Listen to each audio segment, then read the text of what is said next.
Hello there, everybody. Welcome to the Co-Optional Podcast. How are you doing? We're all here. The gang's all here. I'm Jesse. That's Dodger. Down there, that's Crendor. He's our TB replacement, I guess. And That's then what I do. our special guest, JP. Welcome back, sir. Woo! Yeah!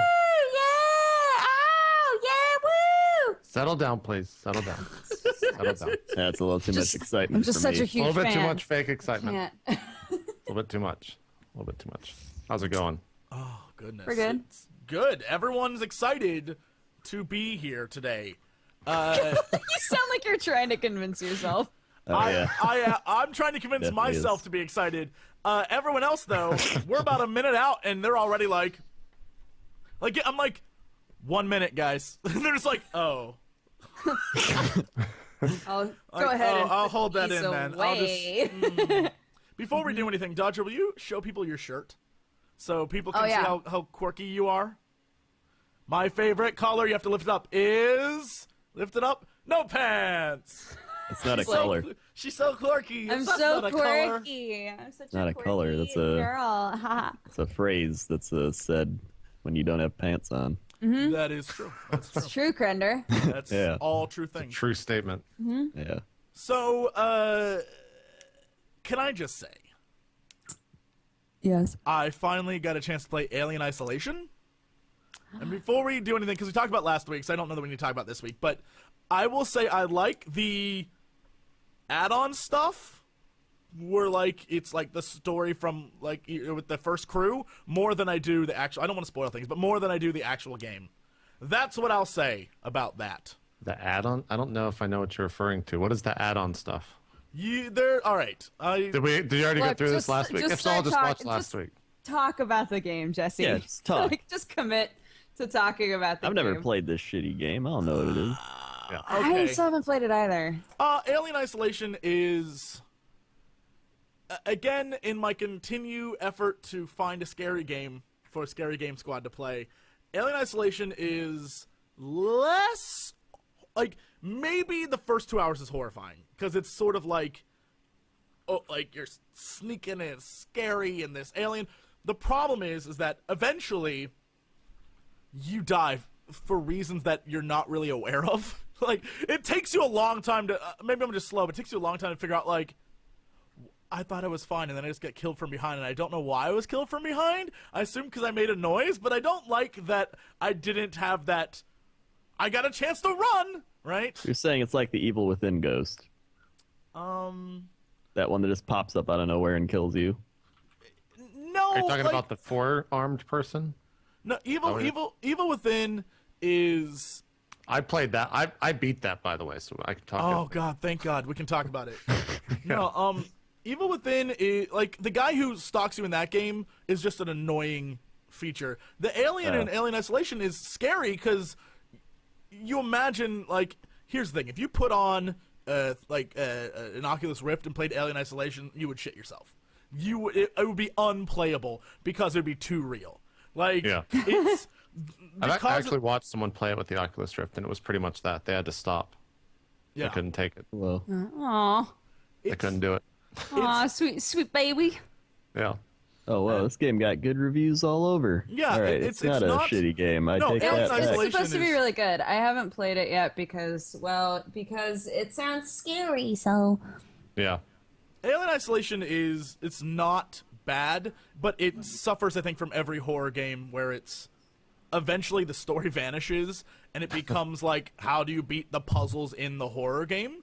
And it's sort of Right. "Grrr!" And so they have a bunch of other things in the game that you can get later, and I want to look up the name of it so I can get this right. It is... This is the stuff later in the game? Is that what you're looking at? It's like a different Alien Isolation.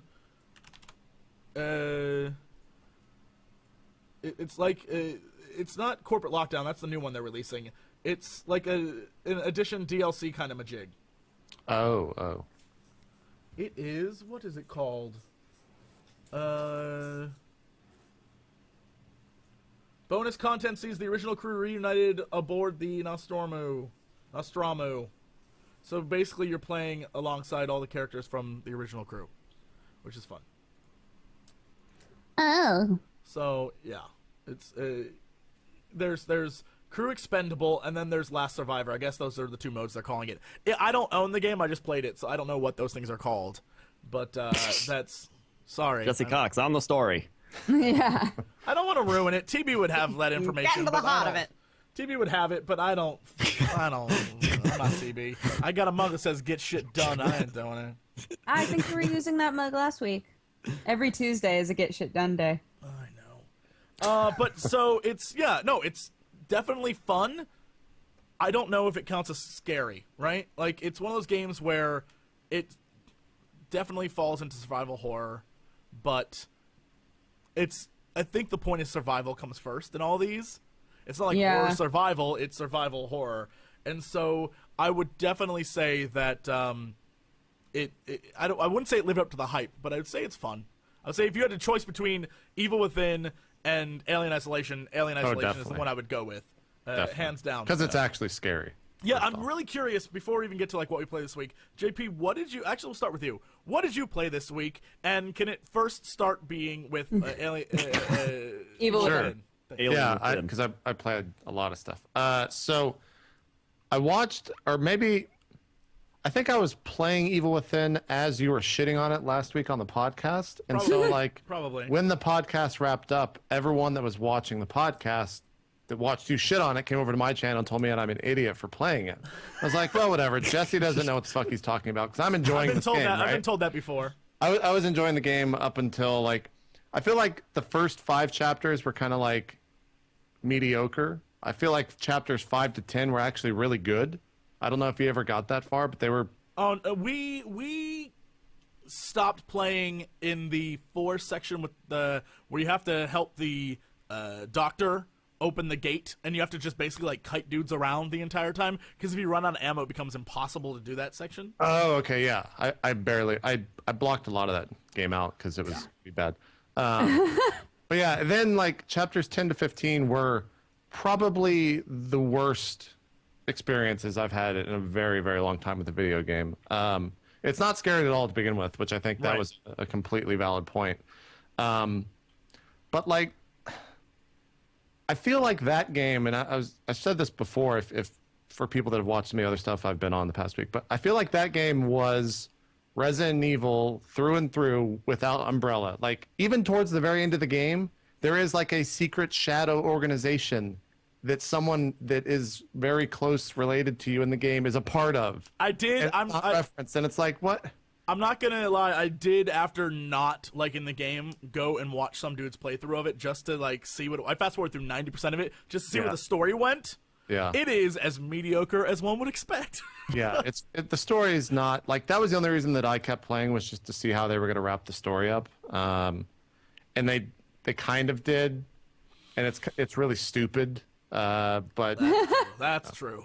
The very end of the game, like, they kept reusing the same mechanics too. Like, instead of fighting one guy, you're going to fight 2 of the same guy, and it's going to be a challenge room, and you're not going to have much ammo because it's a survival horror game, and that's what this is. And it just wasn't fun. Like, it was so much not fun that on the final challenge room, I turned on God mode, and then in the final, like, after you beat that, right before you get to the final boss, there is like, they put a stealth thing in there where you have to stay out of spotlights in like this long hallway that is just abysmal, just the fucking worst. So I just turned on no clip and just like went all the way around it and just beat it this after like failing twice, because I wasn't even gonna mess with it. I couldn't. And then like the final boss was just stupid. I actually ended up, I broke the game, like I soft crashed the game because I had God mode on and I got eaten. But when you get eaten and you have God mode on, it just like sits there on the same frame and doesn't do anything. JP, can we spoil something? It's not a spoiler plot-wise. It's just a really funny spoiler. What's that? When you just go online. If you're watching right now or you're watching on YouTube later this week, go online. Go look up the poster for Evil Within, that weird brain with the things wrapped around it. Mm-hmm. That's the final boss, basically. Oh yeah, I didn't even realize that. That is. post- Yeah. the thing on the That's poster- referenced throughout the game though as well. Like that image. That's the I mean that's what you're fighting at the end is the Yeah. brain with the. Wait, you fight the brain? That's amazing. Yeah, you fight the brain. Yeah. Kind of. I mean, other things happen. There's a monster in there. Things are Yeah. going, but the thing you're attacking is that brain. Like they even do the fucking Resident Evil. I don't even know if it's a trope, but the Resident Evil thing where like at the very end you get the fucking rocket launcher, like you get the bazooka. So you have that. You get to use it like 10 shots, and that's it. Use it on the final boss, and it's actually like a turret fight thing. You have your hand up. What's up? Yes. Can I say Duger. something really quick? Because I'm getting so many messages from people being like, why aren't you hosting the podcast on your Twitch? It's because I spilled tea all over my keyboard, and now my keyboard won't type anything. So get off my Interjection. butt. Interjection. Get off my butthole. When What? TB hosts the podcast, I never host it on mine, so I don't care. Dodger's fine. I'm not gonna. Thank this you, is me not- Jesse. This is me not caring. Just, good foot. Zero shits given. No, All it right. says Jesse's face all the time. What can I say? And then the other thing that was terrible, probably the worst minute, and it's only a minute and 30 of the game. There's a driving sequence in the game. Did you get to that part to see that part, Jesse? No, the only driving sequence I saw was that should have been a driving sequence was that cutscene where you're escaping from the insane asylum in the beginning, where the world's crumbling around you, and I'm like, that should be a driving sequence, and it was Yeah. like, here's your 3-minute cutscene. So Do you fight a brain at the end because it's your brain and it's all been in your head? you're not far from the truth. I mean, here's the thing, Dodger. Here's the thing. Yes. You're very close to the truth, but then just add a Japanese like anime spin to it. That's Yeah. like only this would happen in an anime kind of spin, and that's pretty much the ending. Pretty much. Pretty much, without spoils. Just think of all the wacky anime things you can think of, and that's Okay. pretty much how it ends. I'll brew on that for a while. Sounds Okay. really dumb. But yeah, It is dumb. so one of the other games I played last week, and I don't want to spend more than the mention of it, was Duck Dynasty for the PS4. I actually played through this terrible game. And the driving Wait, Go through it? on. the driving in Duck Dynasty was better than the driving sequence in Evil Within. Wow. It is literally 1 minute and 30 seconds of you driving this like bus, and when you hit A, instead of like slow, like it doesn't react the way a bus should when it comes to driving. It's literally you're just like on what's it called, ice skates or something, just skating across the road, trying not to run into these 5 or 6 cars, and that's it. And then it ends. It's barely 45 seconds worth of driving Yeah. out of fucking nowhere. It's like, all right, here's our driving sequence. We got that. We're good. The one it. We thing, did it. the one thing I think this might. I don't know if you'd agree with me, JP. I think I've discovered at least a personal taste, but I would say maybe all. First-person horror games, infinitely better than third-person, like the old-school Resident Evil style games. Like even having played through Fatal It's a bit Frame. scary. Is that what you're saying? Yeah, in terms of being yeah. of good, scary games, like going back and playing through Fatal Frame and some of those games, they're scary, but the scares are like the reason why Fatal Frame's so scary is because you have to kill things with the camera and it impedes your movement and things are coming at you, right? But other than that, you like have the clunky walking mechanics and stuff, and that's what I felt like Evil Within felt like. People are like, I love it because it's a callback to the old games. Like some of those old games were shit. Yeah. There's a reason that we don't make games like that anymore. And it's a callback so much is I feel like they even repeated like sets from the original Resident Evil. There's a part where you go into a mansion, and when you first get into the mansion, they do the same fucking thing that happened in Resident Evil, where you're walking down a hall and there's like a zombie at the end of the hall who's like bent over and like eating something that you can't see.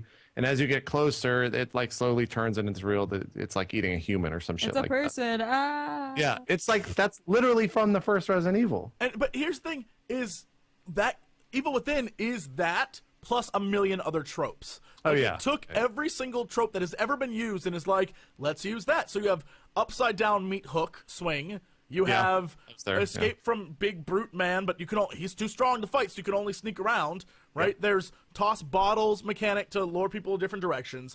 There's mansion mechanics. There's forest mechanics. There's go through a crumbling city mechanics. Like, there's all these different things. It's like every single thing in this game has been done before and better someplace else. Pretty much. Is there walk into a dark room and then door shuts behind you and then you the have to doors deal with a horde in the dark? Yes, that's true. But the doors in this game automatically shut no matter what when you walk into a room. Yeah. Like they just sucks. shut behind you, and it gets annoying towards the end of the game because it just I don't want the door to shut because I'd rather be able to just walk through it. But Someone in chat, Optimus, I'm calling you out, said that first-person horror is all jump scares. I disagree. Play TP. it can be. PT, whatever that game's called. Oh, yeah. Toilet paper, the game. 90% of that game is all just like It's just ambiance and atmosphere. Yeah. Yeah. That game's so good. well that game was Outlast. it was legitimately probably the scariest thing I've ever experienced in terms of like a visual media. And I'll even go as far to say that was fucked up, man. I will say to scary game creators, that game, in order to actually solve all the riddles and stuff, maybe if you did it all by yourself and you were a genius, maybe you could do it in like 2-3 hours, maybe. Right? Yeah. Like, the people who got stuck at that last thing, which was insane, Yeah. it took them a while to figure out. But, if you just went through it, it may be 3 hours. That is how long your scary game should be. Well, I mean, People- it was a demo is what it was. No, It but I'm wasn't saying like that demo, that's how long, like, if you put time, money, and resources into making it look horrifying and be horrifying, and you gave a 3-hour horrifying experience, I would love that. Because every time they make a horror game, after 3 or 4 hours, the horror peters out, but they feel like we need to make a game that's 8 hours long, 6 hours long, in order to justify $20, $30, $50 that we're charging. And at that point, it's like, well, now I'm mad that I'm playing a game that's shit after 3 hours. I'd rather you make a game that's awesome and it be a solid 3-hour awesome that was like, holy crap, that horrified me, than I've been playing this so long, I now understand all the monster mechanics, and I now understand how this works, and now I know how to dodge this, and now I know how to do this. I think like that's a big problem for me, especially with pretty much all horror games are that way. Yeah. Every I'm a horror big game fan has anyway jump of- scares too. Huh? Every horror game has jump scares. Like, Yeah, but they have to like they have to be planned in such a way where it isn't obvious, where it hasn't been used a lot, right? There need to be just like 1 or 2 really good jump scare moments, Yeah. and then the rest of it is you experiencing the atmosphere of the game and wondering in anticipation when something is going to happen again. You know, it's like in right. like horror it movies. can't just be constantly in your face. It's like in horror movies where they're like walking and it's all quiet, and all of a sudden there's just like a thing on their shoulder, and there's like, "Hey, how you doing?" It's like, why Yeah. would you do that? And that happened with Evil Within. Like, I could pretty much guess every single time something was going to happen, like something was going to trigger. There was a moment where you go back to like the save spot asylum. I don't even know what the fuck it's called. It's where you can save. Yes, and in like your everything mind goes dark. asylum. Yeah, I guess your mind asylum. Your mind yeah. asylum. And like all the lights go out or whatever, and then they didn't even do anything with that. Like there wasn't a scare or anything in it. They just turned all the lights out, and that was supposed to be the scariness of it, was that you were walking through this environment which has always been lit and now is not lit.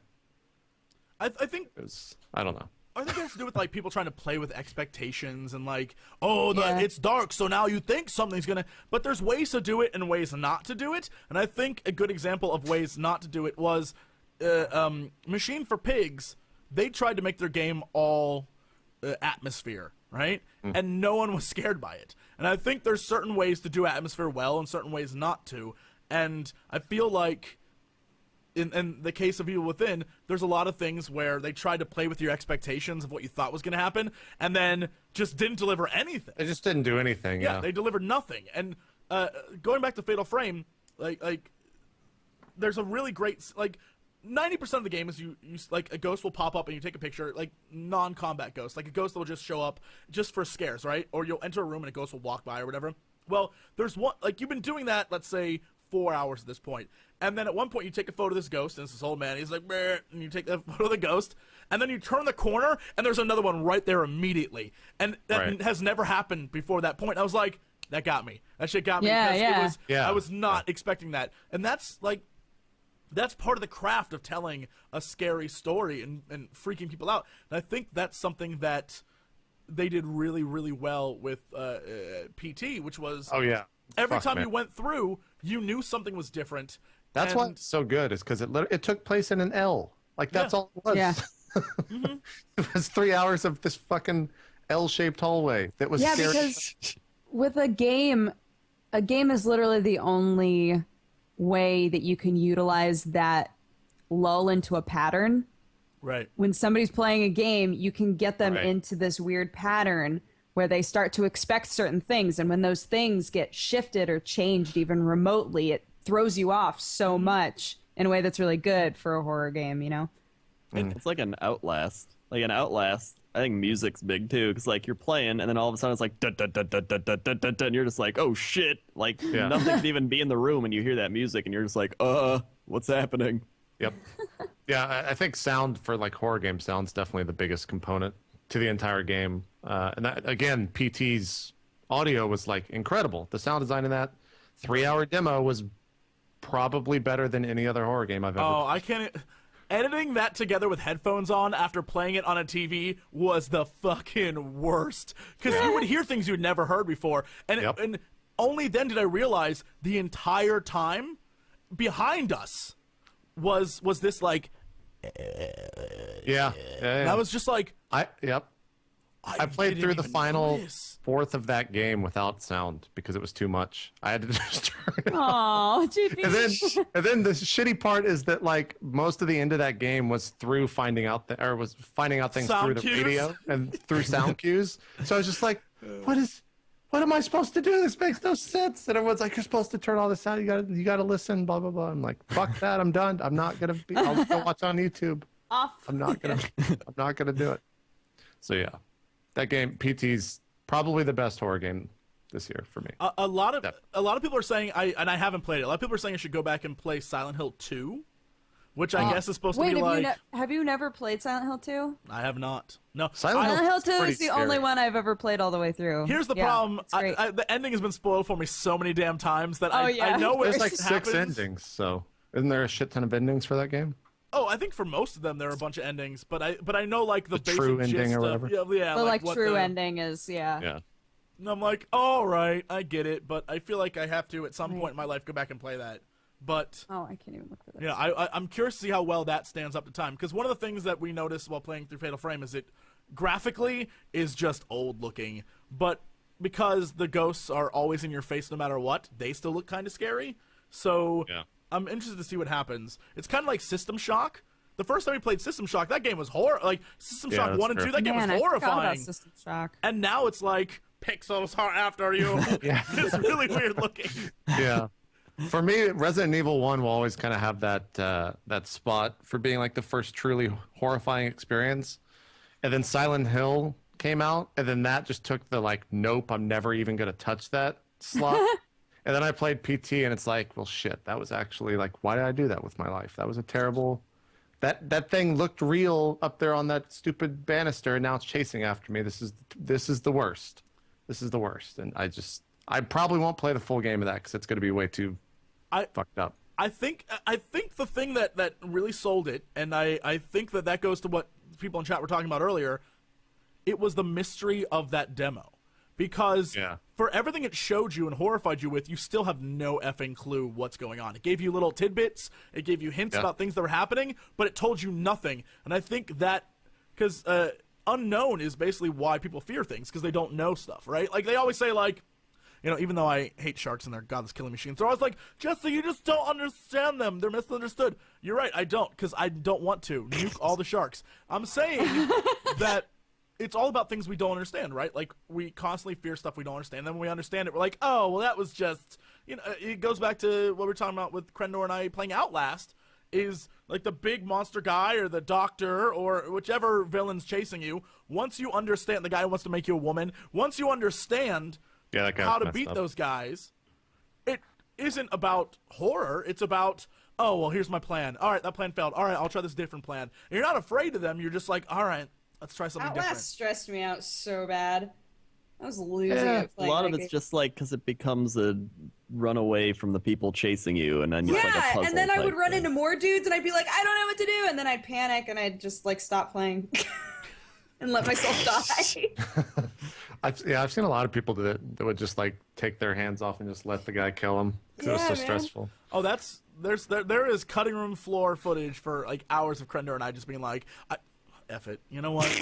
And we keep running take into the the guy. Oh yeah, and eventually we finally beat him, but it's, you know, it's one of those things where it's just like you throw yourself at him trying different things and then you're just like, whatever, all right, fine, sure. And that's, again, when the game becomes when the game is that annoying, it's not fun anymore. It's now your trial and error, and that's one of the things that I disliked immensely about, and I talked about last week. Disliked immensely about Evil Within was that the trial and error in that game was not, we're gonna give you hints on how to do it. It was, you did this, now you failed, go back and do it all over again because now you've learned your lesson. Like, I didn't know what lesson I was supposed to learn.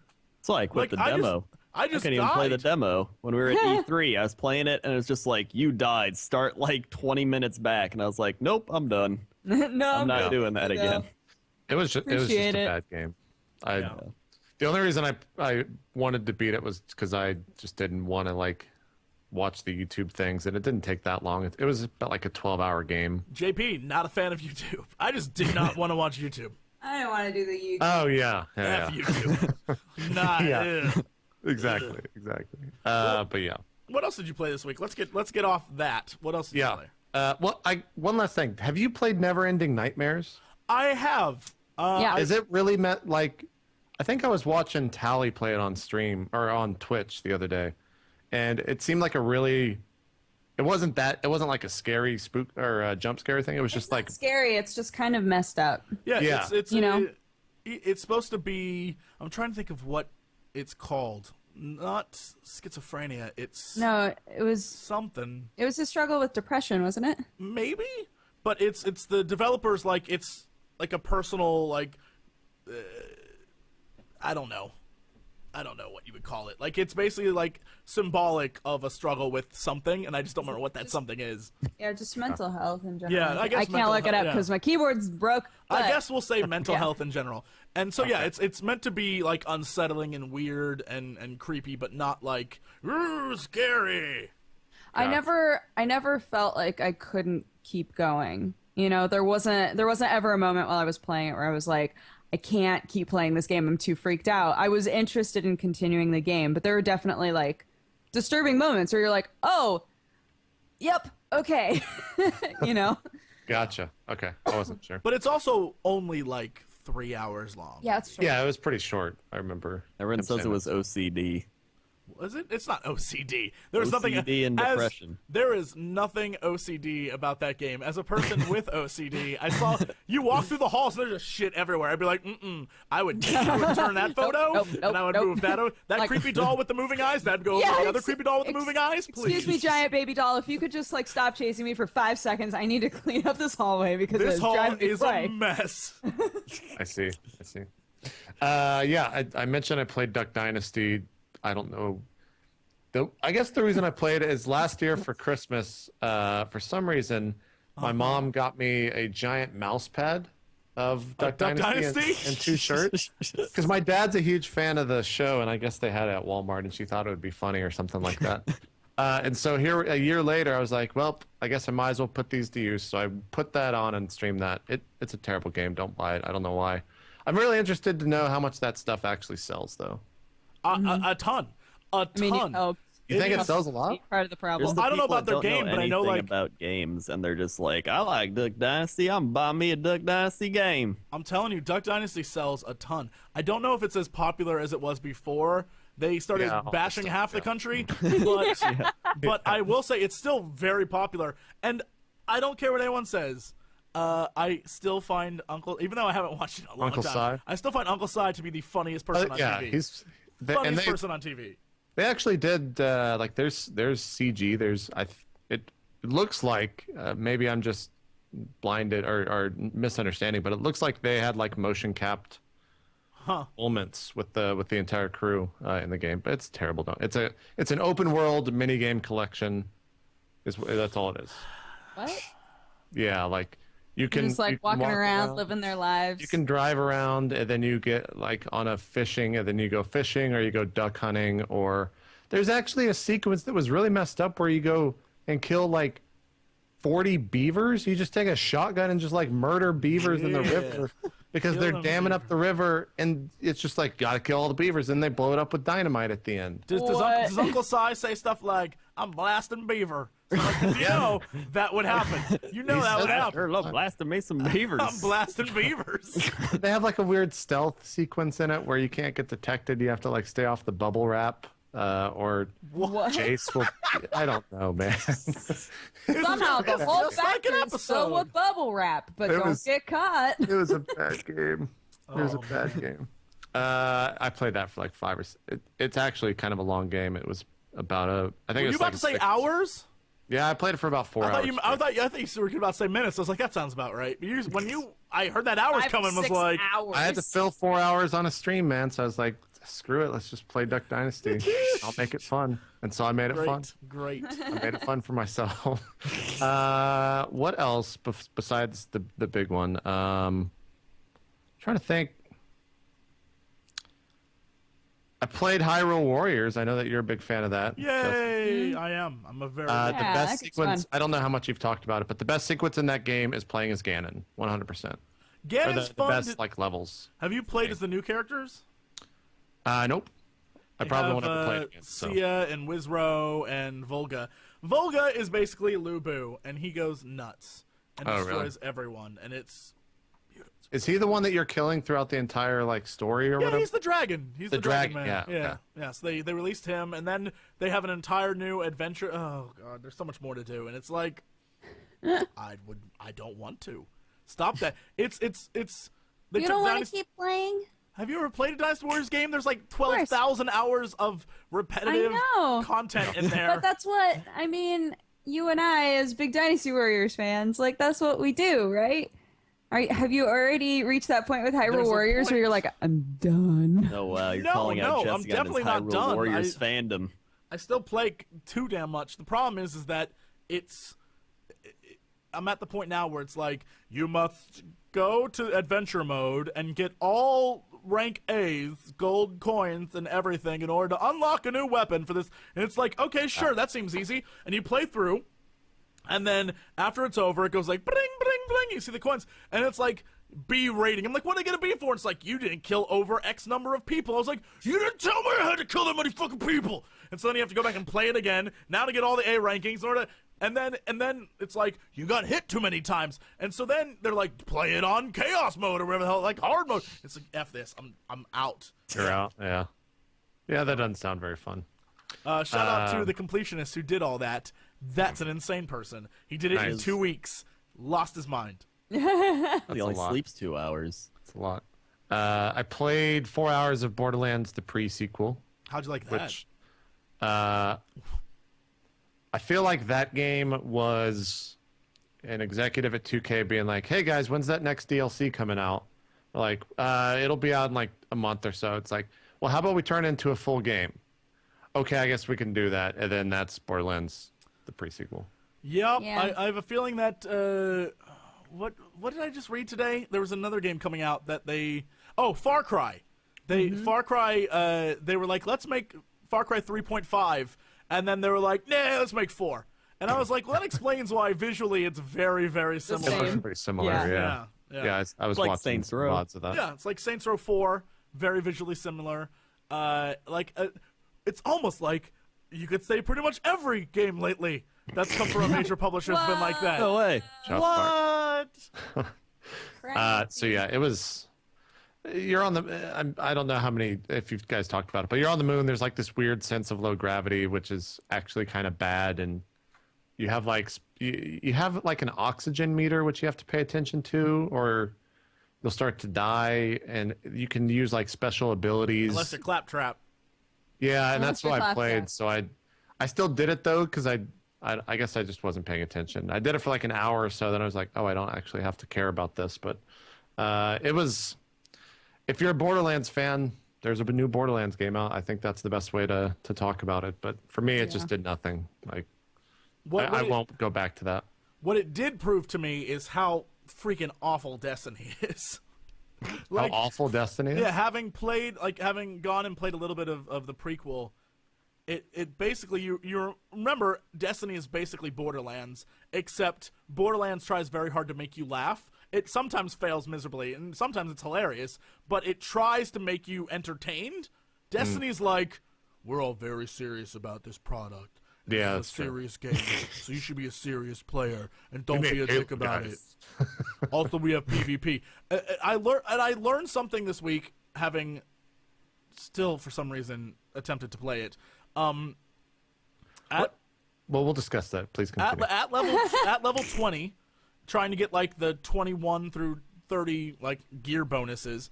As I play through the game, I'm struck by the fact that I think this is a decision they made, but on every planet, you can only be there with X number of people, and it's very, very, very low. It's like 3 or something like that, right? It's insane. I think the most I've ever seen was like 6 people on one planet. It's you mean in your world? Yeah, like when I land on Earth or whatever, I go to places like, for example, there's a new farming spot. So I expected when I go there, that there's going to be a big group of people, and we're all going to, like, farm together, and, we'll just have fun dicking around and be easy. No one's there. And so I'm like, okay, I look around the world. I'm like, this is the new farming spot. Everyone's talking about this. Why is no one here? I look around. There's, like, 3 people on the planet with me, and I'm like, for a game that boasts 3 million players, it feels like no one's playing this. And I know it's supposed to be so you can have a crack at a guy and kill them. That's fine, but it feels empty. And in an MMO, you're supposed to feel like you're playing with people, and the only time you feel that is when you're PvPing. Other than that, when you land on the main, whatever the hell, the last city, I guess, when you land there, and you go into that, like, third-person outside view of your character, maybe then you'll see 50, 60 people playing, but even then, where are the millions? Like, they hype it up as so many people playing, but you don't feel that, and so it doesn't feel like there is no MMO in this game. It feels like in just a multiplayer game where every once in a while you see people. Yeah, I feel like the typical response to that from someone that would play a lot of, I'm not this person, but it's not an MMO. Right. Like that's their reasoning for that. And I would almost agree, because nobody plays anything else at any point in time except for the PvP. Like everything else, except for raids, and they did immediately what WoW took years to do, which was WoW had looking for raid and stuff like that. So you would just sit in a town. So Orgrimmar, for example, is really, really populated with people, but the rest of the world's kind of empty, right? But at least you have a sense of like, holy shit, there's a ton of people in this town waiting for a raid or whatever. In Destiny, you wait on your ship on a load screen, and then you join stuff, so you never see anyone. So it doesn't even give you the illusion that people are playing. It just, I hate feeling like I'm playing a game that no one else is playing, and I'm behind trying to catch up to people that might not be there, right? Because all the people I'm playing with are like level 30 now, and I'm just like, I just want to catch up to you guys, and like, let's run some stuff, and they're like, oh no, we've run everything, man. We did all our stuff this week. So, next week though. I'm like, okay, that's cool. I'll show up. And then I show up and it's like, yeah, no, only 2 of us are online, so we're not gonna. It's like one of those games where everybody has fun leveling, and they're like, oh man, this is so great. This is the best game ever. And then they hit end game. They're like, oh, all right. Yeah. No, everyone PvPs. PvP is the problem. Is controller PvP. I functionally cannot do. Like really? That was the one thing I enjoyed a lot of Destiny. For the 24 hours that I played it was the PvP. Like, it's Halo is what it is. That's exactly right. It's Halo PvP. Halo back in the day, so and that's really why people love it. People love that aspect of it, and that's why all the special things they've added on lately. After the first little storyline they had was the Queen stuff, and you did like missions for the Queen, and then after that it was a PvP thing, and then after that was another PvP thing. And I think they understand that most people that are playing are PvP players. So what is it that keeps like, why the fuck are you still playing Destiny? I honestly, I mean, I haven't played in a while, so that's a very Okay. It's been about a week. But the reason why I played was because it was you would play with friends. Like the only time I ever play is when like you're getting sucked in through other asshole. When my phone blows up and everyone's like, "Dude, we're gonna play. It's gonna be great. We're gonna do this." I'm like, "All right, I'm in. Fuck it, let's go." Okay. And that's why I'm playing. I am never playing by myself. Do anything. I can't. I can't. When you play by yourself in that game, it's boring as shit. That's boring And I think as that is just like Borderlands. Playing Borderlands by yourself is boring too. Like there's nothing fun. Like after about 20 minutes. Oh yeah, like, I played through Borderlands 2 by myself. I don't know why. It's not fun. When you play with friends, though, suddenly you're having a blast. Like that difference is insane. So yeah, it's true. And then did you guys talk about Arcade at all on this podcast? I've never played it, so Okay, I've played a little bit of Arcade. I have like an incredibly jaded view of Arcade because of how much I played probably 80, 90 hours worth, and eventually had to quit because of stream sniping and the fact that like people were watching my stream and purposely avoiding me, so I couldn't do anything in the game in terms of PvP. Because we had 1,500 people in the guild, and like I basically ruined the server by being like this giant streamer guild, et cetera, et cetera. But I since then have quit the game completely. But it's actually kind of good. Like for being a free to play MMO, it's actually a good game if you can get to the end game, which is not that hard. It's a pretty not laborious grind, very casual grind to 50. Yeah. And I don't know, it was fun, but I just had to end up leaving because of stream snipers and the fact that I couldn't do anything in game. I know my one friend plays a lot of it, and he was really into it because he was max level, and he's like the professions and the classes and all that. It's very like in depth. Like there's a ton of different things you can do. Like I know he was different. So yeah, like I know he was a pirate or something, and he like helped people like escort their like cargo to different places so they could build stuff, and like you can just do that. It's got a lot of stuff that other MMOs have never done. Like the stuff that he was referencing is trade packs, and you take like trade packs from point A to point B, and then as you're doing this, since it's like an open world PvP game, anyone can come and kill you on your actual boat out in the ocean. So it's cool in that way, but it's also really lame in that way because a lot of the big guilds, like it's a game that rewards zerging. So I was playing, and I didn't know this when I started on the server, but the faction that I was opposite of was the official Brazilian server. So you would go out into the main pirate area, and there would be like 300 or 400 plus people just sitting there doing turn-ins of these trade packs every night for like a week, and so they got so far ahead of everyone else on the server that then they controlled the seas. So you can't really do anything. But it's kind of cool in the same regard. Like I enjoy that aspect of being that dominant on a server. And it's then always like different than everything out there. Yeah, it's very different from everything out there. There's stories of, or at least I've heard things that on the Korean server once upon a time, you can actually break apart and make your own faction in the game. So you could be like your own subset faction that hates both of the main West and East faction. And someone did that, or this group did that on the Korean server, and they actually became like the #1 group or the #1 core on that server. And then the entire server had to ally against them so they could actually do things on the server, which is pretty cool. I like that there's that much like sandbox freedom in it, but ultimately I had to quit it because I have to like stream games, and I can't stream a game that I'm just getting anti-sniped in to where I just never see anyone ever. So it's good though. If you want to play a free-to-play MMO, go play it. So jaded, though. That's been an interesting element of, because I started streaming World of Warcraft sometimes. Mm-hmm. It's interesting. It wasn't something that I thought would be an issue that people would come and find you, but they totally do. Oh yeah. And so I had to like make rules, like don't come help me unless I ask for help. Like, it's like, I love you guys so much. I had so many babysitters though that were just following me around and healing me constantly, and I was like, don't make me feel like I'm shitty at this game. Like, just let me play this game. I'll take that. I'm no dummy. Look, if any of you want to come when WAD comes out, if any of you want to come and just heal me while I run through it and get me to level 100 in a day, you do that. You make that your goal. I'm fine with that. I have no problems. Find me. You gotta stream it again. Mojo Maker, Fire Tree, Guild 1. Go. There you go. And then I played the Dark Souls 2 DLC, which was fantastic. I thought they really did a good job with all those bosses in those zones. I don't want to spend too much time on it, but it was challenging. Again, they knocked it out of the park with the DLC for the second time around, and I hope they put out more. Like I hope that there's more stuff this coming. Supposed to be the last one? I don't know. For what? I have no idea. Oh, no. Because it was 3 little like sub DLCs. I thought they had a whole bunch they were planning for Dark Souls 2. Yeah. I'm not sure. I guess I thought it was 3, and this was the third one, right? Or was it only the second? No, this is the third one that came out. They're all out. That's why I played it. I think.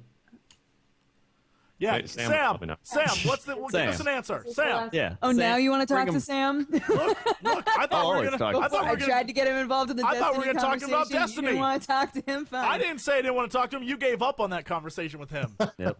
He's like, I'm not beautiful enough to come on camera today. I haven't had my moisture pack. Whether or not we also get they're going to make for Dark Souls.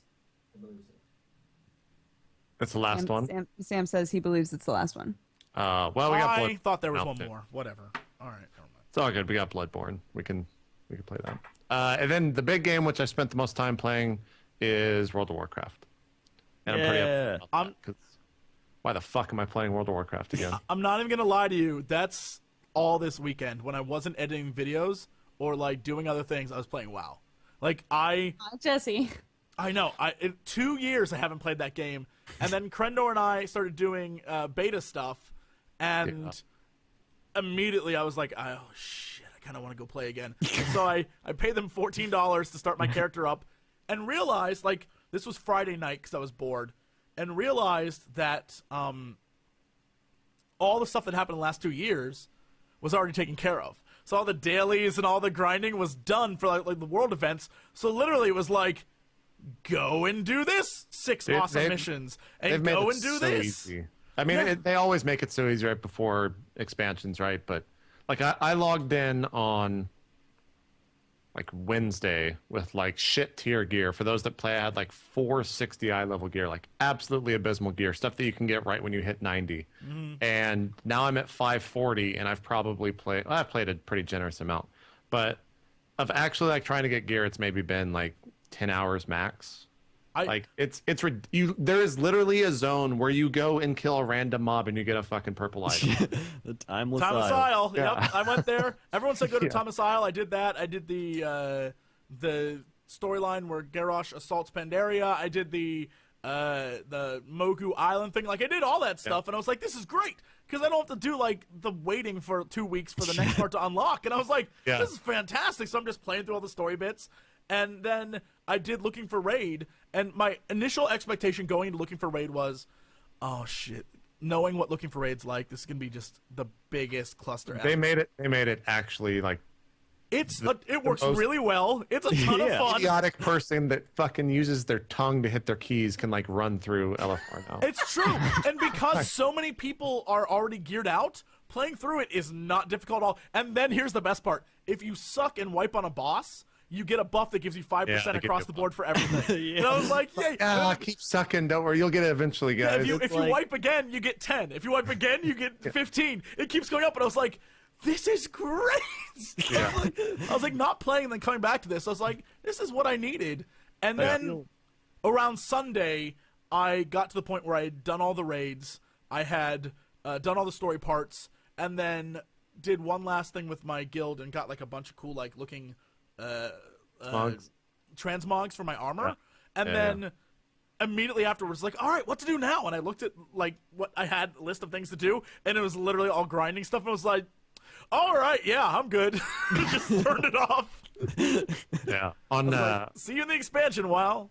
On Friday I went back and did like every old raid. Like I'm a huge transmog hoarder, but like I don't know, I have like over 200 items worth on this one character, but I still enjoy doing the old raids, man. I don't know what it is about it, but just walking in there and killing everything is. I don't know why it's fun, but I still do it. And I'm going to do it again tonight, and I'm really looking forward to it, even though I did it on Friday. It brings back nostalgia, too. Well, nostalgia is probably the #1 reason why it's fun, but... Yeah. It's going through, like, seeing all the new things they added, seeing where they're going. Like, you can see, having done it all in 3 days, roughly, you can see the progression they made over the 2 years that I don't know necessarily you would have seen while playing it. But having played the beta with Crendor and seeing what they're doing with the garrisons and seeing what they're doing with the different dungeons and the maps in the world, you can see what they did with the Lightning Mogu Island, whatever that thing is, and how they had, like, solo scenarios and instance off stuff. And then you can see what they did with Thomas Island. You can see what they did with the Onslaught. And you can see how they took all the stuff they learned and put it into Warlords. And I was like, that's kind of cool. I'm actually kind of okay with that. I'm pretty excited for Warlords too. I'm not like I've played through the alpha. Or I played the alpha, but I guess now it's in beta or something like that. Yeah. And I did the first level and kind of saw a little bit of what the garrison system's going to be, and it's basically like instanced housing is what Pretty I much get from it. But yep. But they stole things from like Star Wars, right? Where you could send your companions in Star Wars to go do stuff for you. Right, and that was cool. Yeah, now in Warlords, you basically get companions who join you and live in your town, and then you can send them off to go do missions. They all have different stats that they're good at, and then the housing you build in your town determines what your town gives you. So you can have do like extra things. professions and stuff. Yeah, like you can specialize your town for certain things, and then later change it to fit whatever you want. But it requires more materials or whatever. But there's a lot of cool things they're adding to it. And the only problem that I have with it is I guarantee that means a lot of grinding, which I freaking hate grinding. Probably, yeah. But I'm more excited for the actual like story. Having seen some of the cinematics, the storyline looks great. Cinematics are awesome. Yeah, seeing where they're going with it, I think is cool. And I think the fact that they this time were like, let's just have a shit ton of fun. Yeah. Like I think it's interesting. Like before, they made Pandaria and they tried to sell it like, no, guys, this is really important. The pandas are important to the lore and they're really good. And it's gonna be good stuff. And now they're just like, you know what? Fuck it. It's gonna be fun. You're gonna have a good time. And if you don't have a good time, man, what the fuck? You're gonna enjoy it. Like it's one of those things. That's like, all right, okay, Blizz. I see where you're going, which I think is good because that's what they did with Hearthstone. They're like, yeah, you're gonna have a good time. We're not promising a lot. You're just gonna have a good time. Like, right, with HOTS, they're like, yeah, fuck it. You're going to have a good time with it. I was like, good. Thank you for making games like that. So that's the thing with, like, LFR and LFG and all that. People complain, like, oh, it's too easy. But it's like the people doing that are saying it's too easy aren't going to do it for that long. They're going to move on to, like, the hard mode raids. And they've actually put in a new hard mode. And the new Mythic. Like it's in right now, but yeah, there's like a new difficulty in all the raids, right? So yeah. Even those people have something. Yeah, and then the people that are kind of like, I don't want to play or like do the grinds and stuff. They just do LFR and LFG. And it's like, oh, I got to play through the story real quick and do all the stuff I want, and then all right. And it's like you keep them going with the game instead of them just quitting and not coming back. Yep. So that's probably where I'll spend most of this week, is in that stupid fucking game that I've already put 500 plus days played in. Oh god, I don't even want to go back and look. It will remind me of the sad times when I was like, yeah, look how many days I played, bitch. And like everyone was like so excited, and it was like, oh god. Yeah. Oh god, no. Why'd I do that? Yeah. It's pretty bad. I looked at one character and it was like 127 days. I'm just like, oh, this isn't even my original. Like, god damn it. What am I doing with my life? Yeah. So sad. So Jesse was a teacher. He was just like, yeah, bitch. Get wrecked. I'm not joking. Like that was Tuesday and Wednesday nights. No lesson planning got done. Those were cheap days for students. Wednesday and Thursday were cheap days because those were raid days, man. My guild was one of those ones like we only raid 2 days a week, so you come hard. You come hard, and then it was like the rest of the time you go and have fun. And so as a teacher, I was like, this is great because I don't have to. Do anything. Like, the rest of the week I can focus on stuff. I can lesson plan during the weekend and do all that stuff. By the way, teachers work too fucking much. If you're a teacher, God bless you. So, like, all this stuff was happening, and then these 2 nights would just be hardcore raiding. And I'm sure students knew Wednesday and Thursday were free days, pretty much, because it was like, read something from the book. Dude, my science teacher used to do that almost every day. He'd put us up into little groups, and he'd have us read aloud to each other and write down notes, and then he'd just go. Ass teacher. That's a lazy ass teacher. he'd go into his office and he'd play either Diablo or WoW. It was That's an awesome ass amazing. Like anytime we had questions, we'd walk in. He wouldn't even hide it. He'd be like, He's just like click, click, click, click, click, click. Yeah, it was amazing. Yep. So yeah, that's it. Just a bunch of WoW now, because there's really not that many games out this week. So actually Blizzard, there is, but I don't care. Speaking of Blizzard, really quick, I think everyone should take note. Besides the fact they announced Metallica is going to be at BlizzCon, which is kind of Don't care. whatever. Yeah. If this was 1994, I would be so effing hyped. I would be like, yeah! Yeah. But the thing that I think is really interesting, the interesting thing about BlizzCon is every year after their opening ceremonies, they have a big panel about whatever the main topic is.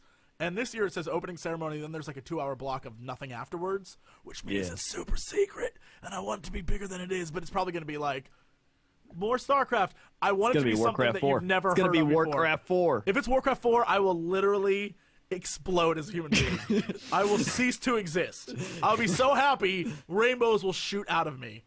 That's what I want. Here's my theory. Okay, it's going to be Warcraft 4 because it's about the same time since they released the new Diablo for the old Diablo. So it's like Warcraft 3 to Warcraft 4.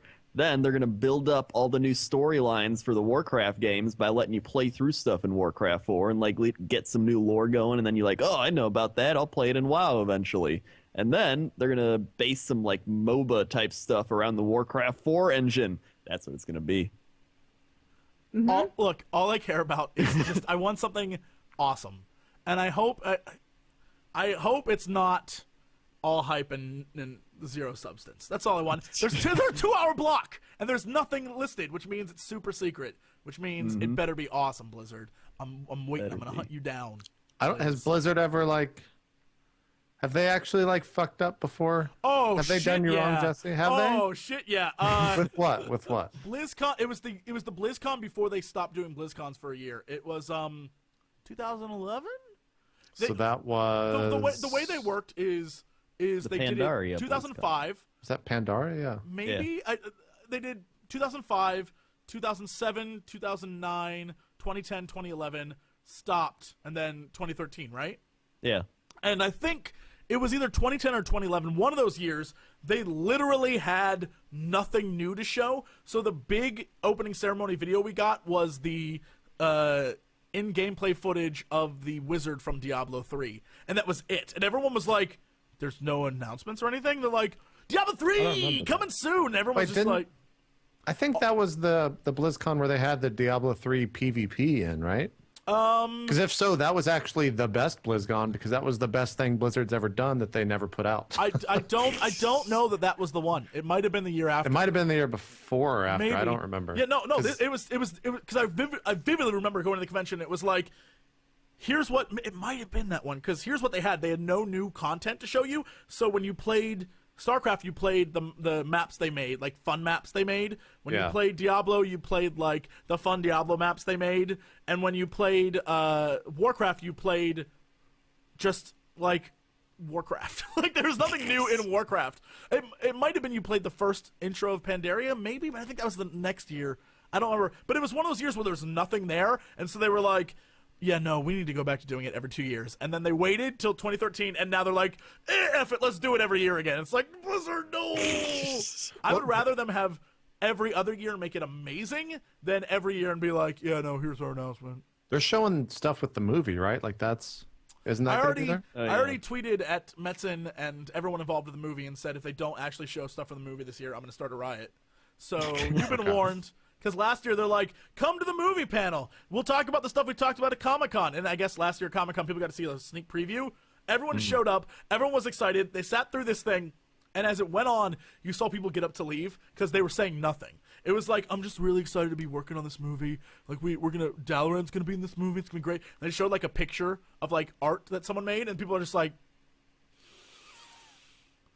And like people just kept getting up as the panel went on. People were leaving, and I was like, "That's because you aren't saying Crendor. You were there with me." People were just like, I know. This is the most boring effing thing. We were like, "What is gonna tell us something important?" They're like, "Yeah, so it's gonna be about the Alliance and the Horde." And people are like, "Oh my god!" And they're just like getting up to leave. And so this year, my hope is they'll actually say something interesting. I think they did show something at Comic-Con. They're probably going to show, because I remember they showed that.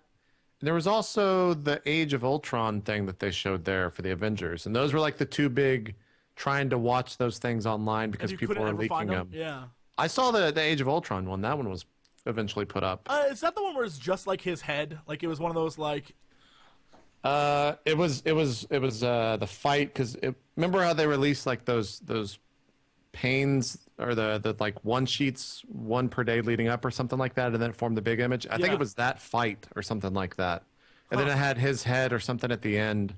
It's been a long fucking time since I've seen that, but the other one that I could never find that never actually got out was the World of Warcraft one that people were going crazy over. So yeah, apparently that was, from what I heard though, nothing too important was shown. It was just all like, it was supposed to be like an orc and a warrior, like like a human warrior talking about some stuff, and then it goes like an orc guy talking about some stuff, and then there's like scenes of cool things happening. But that was like it.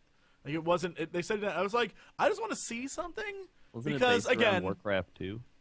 I firmly stand by the idea that video game movies suffer one of two fates. Either one, they try to make it accessible to everyone, and it comes off being bland and awful, or they try to make it super accessible to the people who love the franchise, and then no one goes to see it, and it flops, and you never get another one, right? Those are like, rarely do you have an exception to that. And I hope if it's gonna not make, like, if it's gonna end up in one of those two fates, I hope they stay true to fans rather than try to make it like a bland, watered down version of itself. But who knows? I'd rather it. Look, Blizzard, I'd rather you make no money on the deal and make a good movie than make a ton of money and everyone hate it. That's all I'm saying. I feel like they do that. I mean, they made their own show, like, let's make motorcycles on Discovery Channel just because we want to. Yeah, and you saw how that worked. You saw how well that worked. Everyone was like, this is the freaking worst. Hey, but we got a free mountain. Wow, I'm totally cool with that. Yeah. Yeah, so BlizzCon should be a lot of fun, though. Yeah, well, it always is. Every year is a blast. So. That 2-hour blank could be Chris Metzen's karaoke hour. Nobody knows. Yes. No, no. That was the year.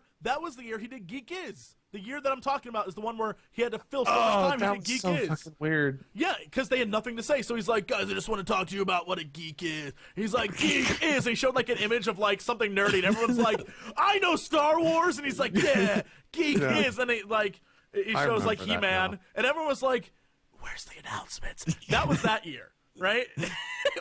You could tell. Being a former teacher, you know when someone's bullshitting you, because I would do that to my students all the time. When I had nothing planned, to be like, yeah, today we're going to talk about Columbus, because Columbus Day is coming up. And you just, yeah. Trust me, I'm aware. I see through you, Metzen. What's it mean to be a student? Yeah, Let's talk about that. Oh, I would come up with on-the-fly lesson plans all the time. Look, Wednesday and Thursday, I'm telling you, those were dark days. Every other day, though, I was flawless, but Wednesday and Thursday was dark times. You just like ask the room, like, what's on your kids' minds? I don't know, just like current events. Current events. Let's talk about some current events. That was look. That's the easiest thing you can do as a teacher is be like, I guarantee there are millions of classrooms right now. They're like, teachers are just like, thank God for Ebola. So yeah, Ebola, that's a thing, class. Here's pamphlets. Read on that shit. Let's talk about it. Guarantee. There are thousands of teachers around the country are just like, thank you, Ebola. Educational system thanking Ebola. When I was in private school, sorry, quick anecdote because I had nothing to contribute for the last like hour. When I was in private school, all of my teachers were not certified. They were like ex-lunch ladies and things that were asked to be teachers. That was my life. And so they would, pretty much all of our lessons were just like made no sense. It was amazing. The only one who knew what she was talking about was our science teacher, Miss Marriott. She was awesome. But she's also the one that got me saying intestines, and my mom was super not okay with that. So, nobody was winning. No one. What did you learn? What did you learn in like history class? Here's my favorite part. Here's my favorite part is she learned to say intestines while working in a kitchen. Like, cut up those intestines to feed the kids. No, okay. not Miss Marriott was the only certified teacher there. She was an actual teacher. Doesn't mean she wasn't in the kitchen. Yeah, she I was mean, she might have been in the kitchen. Look, it's a private school. It might be a rite of passage to be a teacher, as you have to work in the lunchroom for a while. That's how she got certified. Probably. 15 years in the lunchroom. She's good now. I remember when I was in private school, there would always be like kids' parents that had to work the lunchroom too, and they'd be like, "Let's line up in a single line and wait for recess." Oh Yeah, my god! I just had a bunch of coaches for like football and stuff that was like, "Well, this is your math teacher," and it's like, "What? You can't." What? And you got 3 footballs, 2 footballs, so many footballs you got. Having applied to teach at a bunch of different schools, I can tell you that's what they look for. When you apply to places, they'll be like, what can you do besides teach? And it's like, I don't know, what do you need? And they're like, well, can you do this, this, this? And that's why,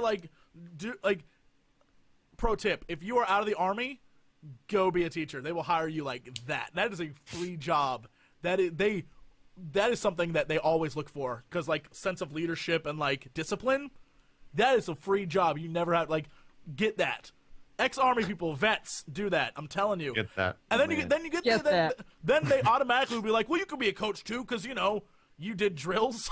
So it's like, I swear to God, that's what they're like. But then again, how cool would an ex-military teacher lost his arm in Nam be? Well, I don't know no. Here's the thing. There's a difference between there's very there are cool vet teachers, and then there's Mr. Tant from 8th grade who would tell us weird things like, I hope when all the nuclear bombs start falling, they drop on me and my family at the same time, so we all die together. We're like, what? Yeah. What are you talking about? I had a teacher in middle school that he taught history, and I forget his name, but he convinced our entire class that this was when I think we started the war in Iraq, and it's like, yep, you're all going to get put in the draft. You're all going to go to war next year. It's just going to happen. And so we went home and we're just like, Mom, am I going to die in war next year? Is this what my life is going to become? Why am I even in school? This is going to be terrible. When I was in either 2nd or 3rd grade, our teacher made us raise our hands if our families believed that O.J. Simpson was innocent. What? Yeah, they were like, how many of you know your family's stances on O.J. Simpson? Half of us were like, oh. These the private lunch lady school teachers. Yeah, this is one of my private lunch lady school teachers. Can we be clear? Even though there are some very, very good teachers out there, there are also some very, very bad teachers. Yeah. There's some people who you question how they got their job. And having worked with a few, you have to just be like, you know what, I'm just gonna let it go. And when they get to my classroom, I'll try to make up for all the nothing that they learned in that other classroom. When I went to community college, I got one English teacher, and she was hardcore. She was just like, we're gonna read material. Here's the syllabus. It was that thick, just like a book. Oh, and I was like, I'm dropping this class. Dropped it. Got a guy who was an ex-bartender that's a club bouncer. And he's like, I'm giving you guys the least amount of homework so I don't have to grade shit. He literally said that. And he's like, if you got a problem with me fucking swearing, go take another class. And there's 3 kids left. And I was like, I'm staying here. This is and he made us, one day, he's like, Americans are fat. We're gonna play soccer, and we turned over all the desks one day and played soccer in class. And he's like, everyone gets an A today. I got an A in that class, by the way. Same credit as the crazy lady. That, my friends, is how the American education system works. All right, let's take a break. We'll come back and find out what Dodger and Crendor have been playing, and all that stuff. So stay tuned. We will be back shortly. Woo. Woo, indeed. Hello, everybody. Welcome back to the podcast. Our princess had to leave us for a little bit, but we're back. Oh my God. You guys, my keyboard. So I spilled tea on my keyboard, right? And I thought everything was fine.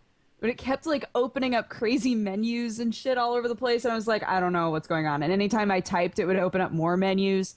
Could not figure it out. It was driving me insane. And so I restarted the computer, and then the keyboard still didn't work, so I couldn't type in my password. And I was like, what am I gonna do?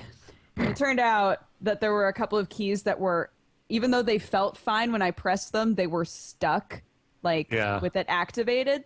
So, yeah. I had to like pop off a bunch of buttons and like spray it out and stuff. Yep, I had to knock the juice out of the keyboard. 2 years ago, that was our catchphrase, and now it's back full circle. Knocking out the juice. Knocking out the juice. I wasn't able to make more tea. It's my one regret. It's my one regret about this break. So look, if that's your only regret in life, then so be it. In life, no, just in this break. Nope, this podcast is your life right now. So there you go. Speaking of your life, what have you been playing in your life, Duger? Segways. Segues. Well, okay, I won't start off immediately with the anime bullshit. I played a game called Fist of Jesus. Yep. All right. Well, thanks for watching. Nothing it might as well have been called Fist of Gamergate Jesus, because there's no way that this will end well. But go on, please. By all means. I'm intrigued. Of Jesus. It's a game about Jesus and his BFF Judas as they kill zombies. Nice. Yeah. Nice. It's very weird. Is this a 2D game? What are we talking about here? 3D? It's 3D. It's a brawler. You're like little weird versions of Jesus and Judas, and you like punch zombies to death, and all of the bosses are like other biblical characters, but as zombies. Does it end with him betraying Jesus? I don't know yet. I haven't beaten it. That's man. He just gave it away. No, here's how the game ends. Giving away the whole story. No. God. Here's how the game ends. If I made that game, at the end, they're like, "We did it." They high five, and Jesus is like, "Nothing will ever tear our friendship apart." And they both stare at the camera, and it's 5 minutes them staring at the camera as credits roll, and that's how the game ends. It's a better ending. They're gonna rewrite the game now for Justin. You're welcome, creators. That's how that game ends. They make lots of like holy jokes and divine jokes and stuff. When you win, a dove flies through the screen. Things awesome. like that. You rip people's hearts out. Is this on Steam Early Access? It's on Steam. It's not early access. I don't think. Okay. No, I think it's just a weird game that was released, and I was like, well, I gotta try that. I'm trying to open up my Steam to make sure. Well, I mean, I gotta try that. Yeah, I was like, well, okay. So you Just walk picture around you a like little map. looking through Steam and just being like, "Oh, I gotta try that." Bye. Fist the Jesus bot. So Purchased. that's a thing. That's a thing that I played for like 40 minutes. I played another game. Okay. Let's just swing into it. Okay. I played a game that everybody said was good, and you're all fucking liars. It's a game called Shangui. It is a Chinese visual novel, and it is. Do you remember Jesse? The game that you and Crendor played. That was like, we're gonna walk around Japan. Go Nippon. Yeah. It was basically the Chinese version of that, where it was like, are these two girls gonna touch each other's butts? But they're just walking around in the mountains, and they keep giving us details about these areas of the mountains of China. But like, they keep talking about how like adorable one another is, and like, I don't understand where this game is going. And they give you like hyperlinks as you played the game. When they would talk about specific places, it would be a hyperlink, and you could click it, and it would take you to the Wikipedia page. I was like, what am I playing? This is so weird and slow, just so boring. I was like, maybe this will go somewhere. It didn't. The storyline is supposed to be.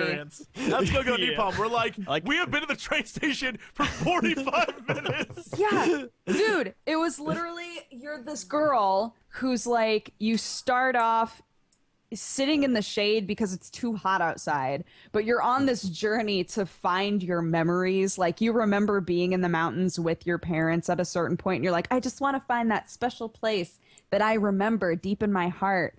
And then you wind up at this shrine, and this girl shows up, and at first you think that she has a tail, but then you blink and the tail's not there, and you're like, oh, silly me, I'm just heat Is she the Monkey King? I don't think so. She had like a foxtail. Is she the nine-tailed fox girl? She might be the nine-tailed fox king, yeah. So they established that this girl is like very, very young, that this other girl that showed up is very young, but you keep being like, her smile is like sunshine. Her skin is so soft and pale. Look. Like, you're full on in your brain, just like, yep, I'm going to touch that butt. And I'm like, isn't she like, haven't we established she's like a child? This is really weird. There's a whole sequence where they're eating popsicles and she's like, in order to get the right amount of flavor, you have to suck it. And she's like, I have to suck it? She goes, yeah, just try it. I sucked the popsicle and a burst of flavor came out. I was like, what game is this? What is happening? Don't play that game. To go to GoGo Nippon on Steam, you have to enter your birth date. That should just tell you. Here's the thing, though. There are maybe 2 scenes where you see, like, one, like, a bathrobe scene and one with, like, I saw that girl's underwear. There's literally, if you're going there to get, like, GoGo Nippon laid, it's not happening. You're going to learn facts.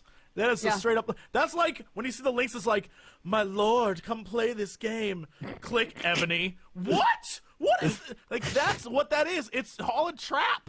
It's a trap to get educated, and by God, I will not have it. Can I just read Sailor Cat on Steam's review of this game? He has 602 hours on record. Shangui or of GoGo Nippon? No, of GoGo Nippon. Oh, okay. 602 hours. 602 hours. Sailor Cat says, this is a game where you divorce your wife, quit your job, beat your children, then set off to search for treasure in the South Pacific and wind up moving in with some little girls or something. 10 out of 10, my favorite.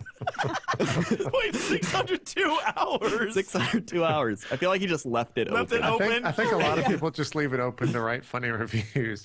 Yeah. It's actually become like an Amazon review Twitter account for me, but there's no Twitter account. I just go read Steam reviews because they're hilarious. Dude, yes, reviews are great. I hate though when I feel like I have to read the reviews because just if I go to a game and it says these reviews are mostly positive, I feel like I can't trust that. Because there's always the possibility that people are like, positive, worst game I've ever played, biggest piece of shit in the world, 10 out of 10. And I'm like, stop it. You're luring me into a bad game. Yeah. Yep. How do you spell this game? What's it called? Oh, S-H... Oh, wait, did I get rid of it? Yeah, I need to look this up so I can see the popsicle sucking. What? Yeah. S-H... Shangui, S-H-A-N, space, G-U-I. There it is.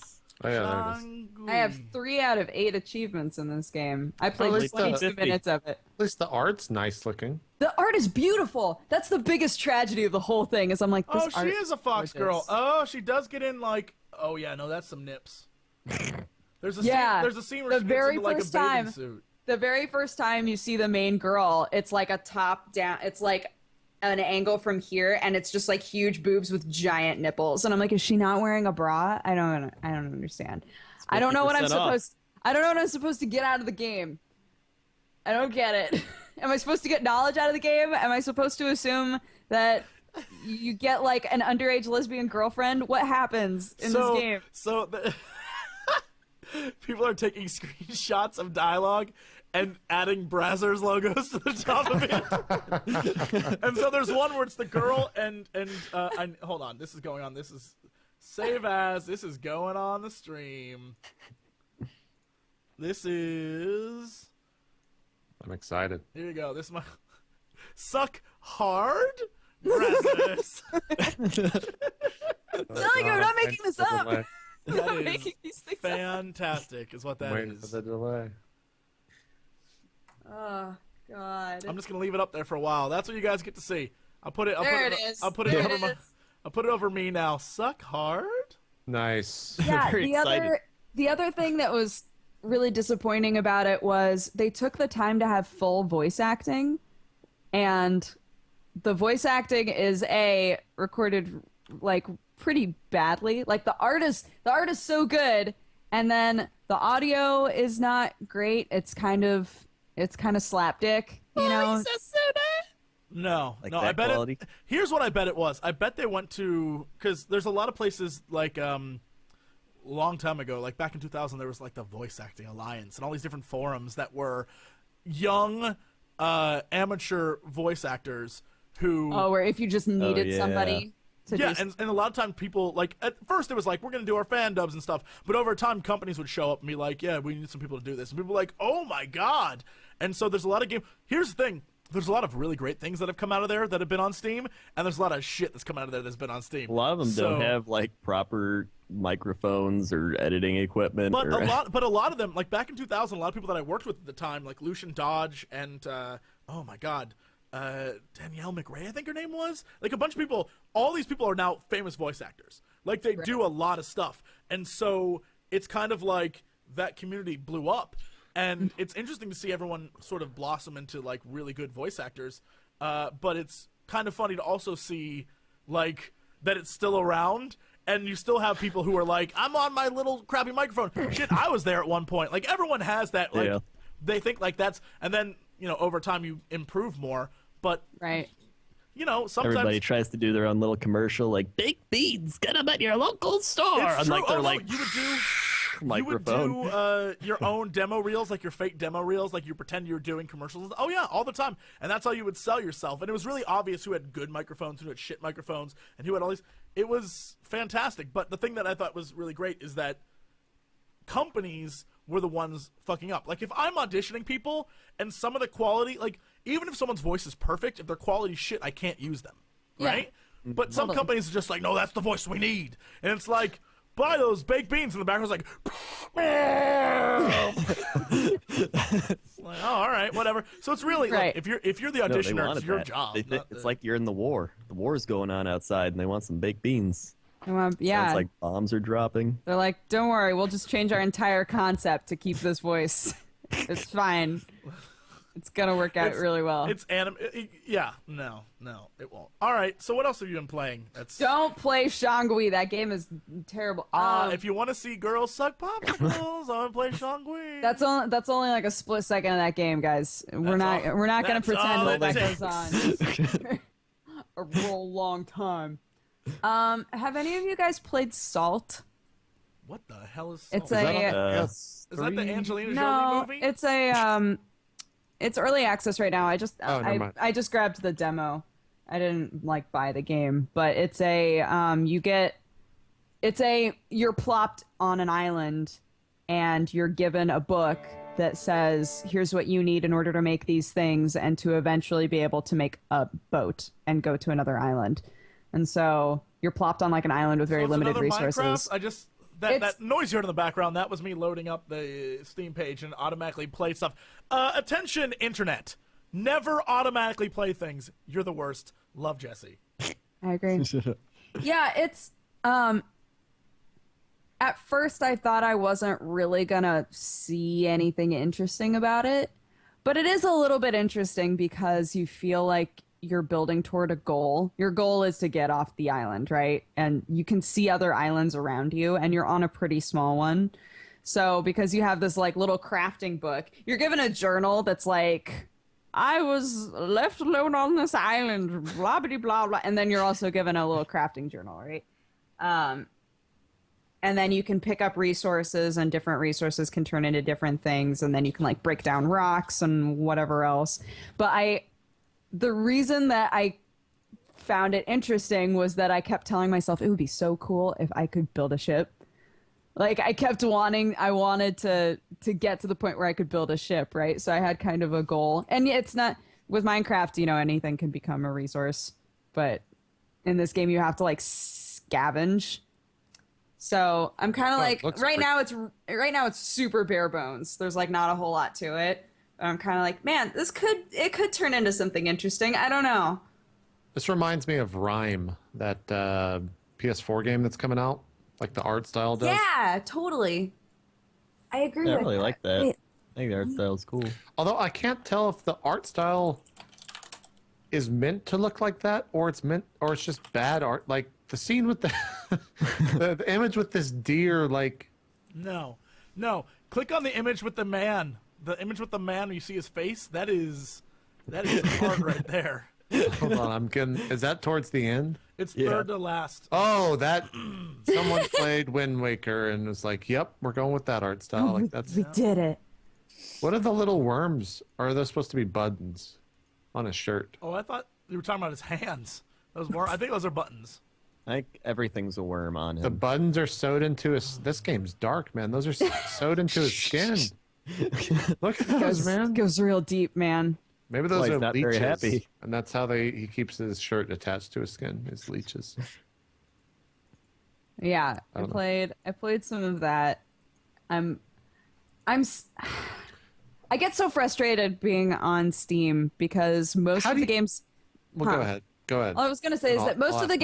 most of the games that pop up for me as like new releases, games that other people like, which is immediately a red flag for me that says you're not gonna like any of these games, is they're always turn-based strategy games or they're sandbox games. And I pretty much always go, all right, I'm not going to download any of these. But I figured since this was a demo, I'd try it out. And it was... You kind of answered my question was, how in the world do you find a game like Salt in the craziness that is Steam? Is it just pop up in your... It popped up as like maybe you'd like to play this demo. Have you ever used okay. the... what's it called? The... God damn it. Where you can it gives you a list of 11 games and you can search. What is that called on Steam now? Does anyone know what I'm talking about? No. Huh? What is it called? I'm losing my... Maybe I'm just making it up. It says, possible. it's your queue. Oh, yeah. Your discovery queue. Have you ever done this explore before? your queue. I've never I done did this that. for Whoa, 3 hours. I'm clicking on it right now. Click I did here to this for begin 3 exploring hours your of it queue. and streamed it, and 1,200 people were watching me just look at Steam games for some dumb reason. And none of them looked good. That was the weirdest part. Borderlands pre-sequel. Yeah. Endless Legend. That's because you played a lot of Borderlands. Lightning the game.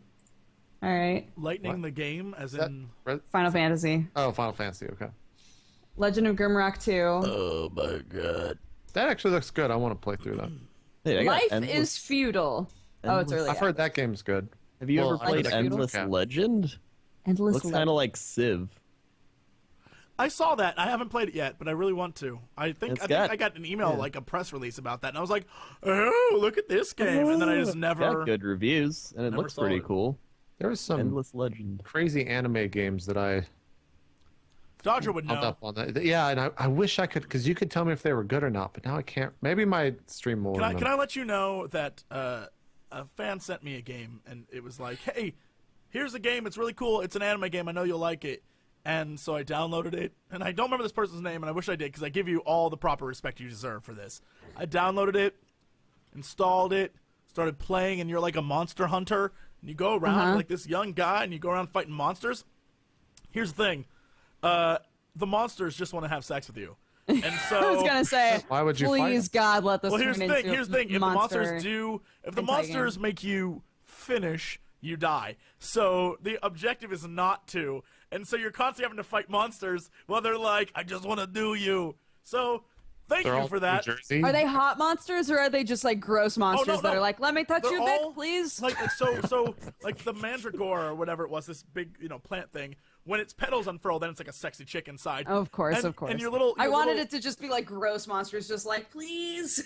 No, like slime girls, sexy slime girls, which when they do you melt because they're slime, right? Like all these weird Oh, things. yeah. But like What is the name of this game? Oh hell, if I remember, I'd have. I need you to tell me what this game is. I will send you because I have a I put it when I downloaded it to a external little USB thing. USB. So I have it on there and I can just give it to you. And there's a note attached to it that says like who sent it and all this stuff. And it's like big thank you. And when you make a video of it, give a shout out. And I was like okay, so I put it in. I was like this will be funny. And I start playing and I'm like. Oh no, I can't make videos of this. I'm like, oh no, there's a lot of nudity in this game. These women want to have sex with me. So that. Oh, right. it's called Monster Girl Quest. That is in fact what it's called. That's pretty. I mean, Monster that's pretty Girl descriptive. Quest. Monster Girl. Everyone's like, Monster Girl Quest is amazing. Chat, what is the matter with you? Here's the thing. It's Oh actually my pretty God, great. images. I can't show you any images from that game. Monster Girl Quest. I just found it. It's that gratuitous. Is that why you can't show us? I'm trying to wait. I'm gonna see if I can find any images that are worthy of Monster Girl Quest. Oh wow. Can you describe what you're seeing, Doc? No, I'm just No. Can you guys. just? It's more funny if you describe it. Yeah, describe it. I saw a butt and panties, and I thought, all right, normal. And then I realized that the rest of the body that's coming out from between the legs is a snake, a giant snake attached to a hot girl butt. So go ahead and click on that picture. Okay, let's click on it and see how accurate this was. It is very accurate. It is very accurate. That's pretty accurate, actually. That's pretty accurate. That snake head is also very excited. Yeah, so imagine every possible fantasy monster and then you doing them. That is what this game is. Oh my god, wait. You don't want to do them. You don't want to have sex with them because you'll die if you do. But because you're a man, or in this case a pervert like Dodger, you want to have sex with them. And so you don't mind dying. Like how in this one there's just a mermaid and she's got boobs out and it just says Titan. There's like nothing else on the screen. It just says Titan. When you Google image search this, butt snake is like so many of these pictures. Butt snake. Yeah. Oh, and you're the one person who guides you is a Naga, and she just constantly wants to have sex with you. So there you go. Nice. You're welcome, internet. That's what was sent to me, and I just want to point out that you're. I like how chat's like, yeah, no, this game's great. This game's great. Sounds great. Dodger, the game that I need you to tell me if it's bad or good is called Sakura Spirit or Sakura Spirit. Any ideas? Oh, Sakura Spirit. Oh my gosh. That's the game with wait a minute. Let me double check that I know this game. It's the game with like a bunch of different animal girls, right? What the what? Maybe. Why is this a thing that now I gotta look this up. Sakura Spirit? Yeah. I haven't like legitimately played this game. I played it for like a few minutes. Okay. It became my stream image, and I'm pretty sure it's why I had so many viewers that day. It's because it was like one of the girls just completely nude, and I was just like, well, I was gonna gonna say, yeah, there's lots of nudity in that game for sure. Okay. Why is All right. But I cannot comment on whether or not it's a legitimately good game. Okay. I figured you might know. Look. Now I know why everyone expects those games that are like Go-Go Nippon to be just dirty porn, because that's all it is anymore. Is dirty porn. And when it's not dirty porn, you get upset like, "Oh, I expected to have a boner erection right now. This is not." Oh, I wanted a boner erection. You gotta go through like 40 minutes of dialogue to get there. Oh, you know what? Agreed with that. Agreed with that. Most of the games are like, you have to learn about the characters and care why they're doing it. It's probably a fetish, like, oh yeah, I'm almost getting there with this dialogue. Oh yeah, I'm almost there. No, but that's when you break out your Vita and just jerk off your Vita. Yep. Still haven't played that game either. I'm really letting the entire team down at this point. Wait, there's a game where you jerk off the Vita? Monster I have Mon the Vita. Piece. Is this the reason that I bought it that I didn't know? Yes. Yeah, Monster Mon Piece, Monster man. Mon Piece. How much does this game cost? I don't it's know. only in Japan. But you level Shit. up your. No, we have it now. You level up the girls by rubbing their bodies like this and using both touchpads on both sides, and then I know what I will be and then playing she goes, on the ah!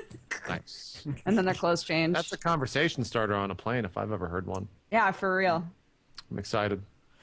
Everyone's asking me to look up like Hatafu Boyfriend and stuff, and Why? Katawa Sojo I've already played. I think I've mentioned that a million times. Oh, trust me, people send me Japanese erotic games all the time, thinking it's something like, sure.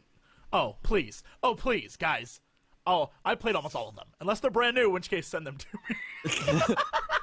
I don't know when I would ever play that. But for real, Jesse, Hotspot Boyfriend, best dating sim I've ever played. I You played should it. I played definitely- it way back when for Fan Friday. But wait, but did you get the true ending? I know the true ending. I knew the true ending before you even got to it.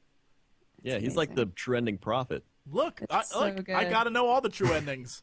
Even though I technically will never get them, because a lot of times you have to play like super hard difficulties, I just look them up on the internet on YouTube. That's what it's good for. Oh, and Hotspot Boyfriend, you just had to get you had Solve to a get murder an mystery. ending. Yeah, you had to get an ending with all of the like main dudes, and then you could get the murder mystery. Where you ending. don't play as the girl. Oh, spoiler! It's crazy. You should go watch my playthrough. YouTube.com/continue. They know me. I bet if TB was here, he'd just be like, "This is the worst episode No, I've ever been on." if TB was here, he'd be like, "Send me Japanese erotica." And you should. I'm stuck in a damn hospital. I got nothing better to do. A little help, tweet at him. guys. Tweet at him some fun anime games. He'll appreciate it. You Yeah, I guys love it. actually just tweet Total Biscuit fun anime games right now and put PS love Dodger. Yes. Yeah. Love Yeah, Dodger. love Dodger. Hashtag anime XOXO bullshit. Dodger. Yep. Yeah, my curator list is finally up. Whoa. Is it all anime games? It's called Dodger's Anime Bullshit. Yeah. Nice. I'll have to look It's into it. it's games that are either anime in art or anime in nature. Okay. Yeah. People are asking me to play. Guys, 90% of the games you're mentioning, I played for Fan Friday. Katawa Shoujo, I played for Fan Friday, and I fell in love with I think the blind girl, because I was like, she's perfect for me. Right? Oh, trust me. Trust me. I played all these games, guys. Guys. Trust me.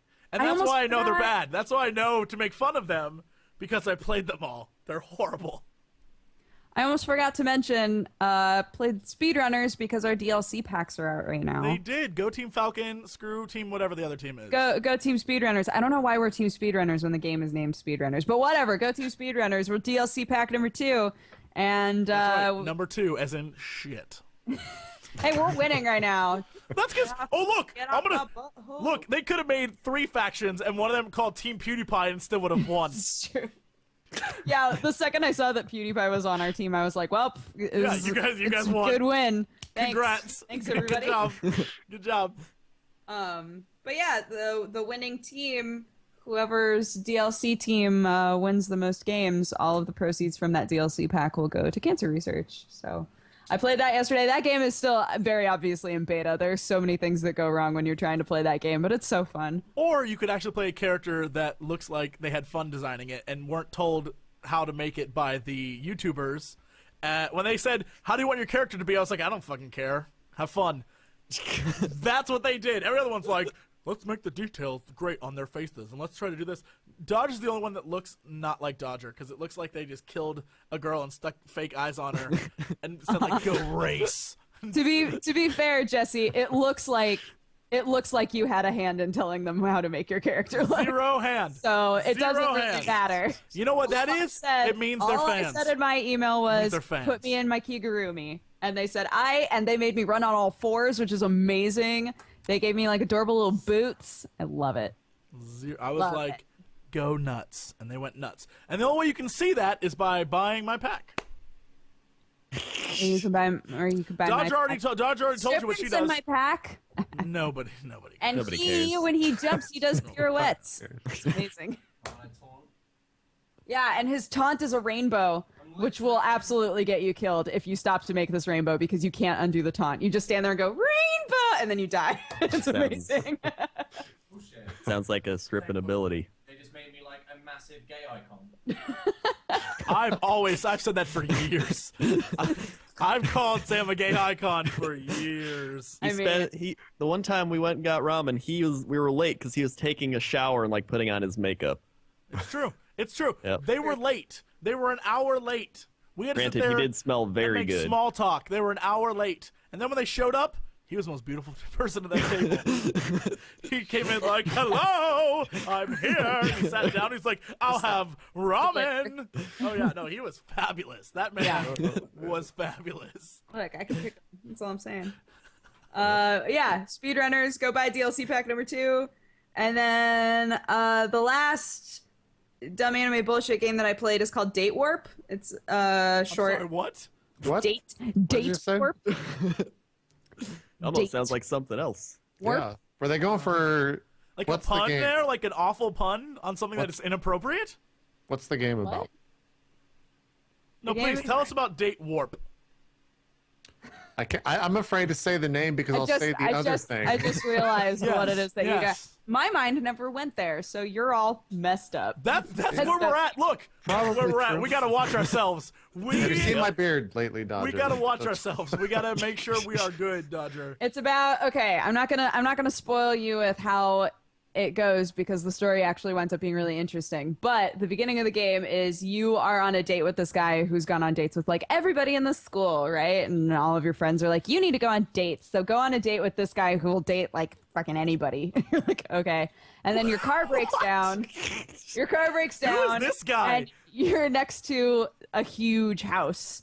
And so you knock on the door so that you can try to like call somebody because your phones aren't working and it's raining and all this shit, right? So you get into this house, and then when you try to leave again, there's a force field there of unknown origin. Oh. And that's all I'll say. Because Question. it's a short game. It's short enough that if you're interested in a visual novel / dating sim, you should just try playing the game. Point of order. What kind of man goes on dates with everybody? And what does it say about himself? It gets revealed. Why is he like that? Did he have another motive? Does he take all the girls to this house? Does his car break down all the time? Oh my god. I don't know, Jesse. I don't know. Sounds like he's date warping them. He's trying to date warp those girls. That is not cool. That is not cool, Dodger. Dodger, huge fan of date warp. Interesting. It's an interesting game. I Not liked it. cool. I liked it, Not although cool. there's a I mechanic wouldn't there. like when a you- game like that. I would not like it. Whenever you have to make a decision, it takes you to a fucking stupid mechanic where rather than just be like, rather than just Hey, I like can do it like normal and be, what are you talking about, Crendor? He said it takes you to a stupid mechanic. I was like Yeah. a car mechanic? He's just like, hey, what That's it? decision do you want to make today? And you're like, well, I mean, I wanted to You pick just have this one. Crendor He's like just in the hey, back, I'm working on a like car fucking here. clawing at the back of my head, going, do you mean like a mechanic? Like, That's what I do. That's how I get into conversations. Otherwise, my which voice is kind too of low to mechanic get are in. you talking about right now? Because no, so every time you need to make a decision, it takes you to this weird screen where there's a light bulb that I guess symbolizes your brain, and then there are like your options, right? And you have to connect wires. You have to like Holy shit. like fucking spin shit to get to the right like whatever you want to choose. And I don't know if it's because they were like, we need to make this more of a game. It didn't work. It's so dumb. I hate it so much. But I really loved the story of the game, so I was like, I'm willing to overlook this because I really liked this story. But that mechanic was so unnecessary and dumb that it drove me insane.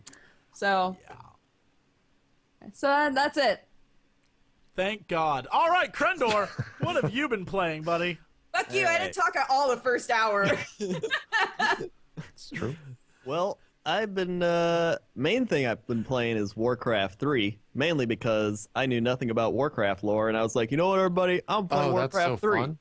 Yeah, and so It's so fun because you realize everything from World of Warcraft. I in there, know. and you're like, I know that guy.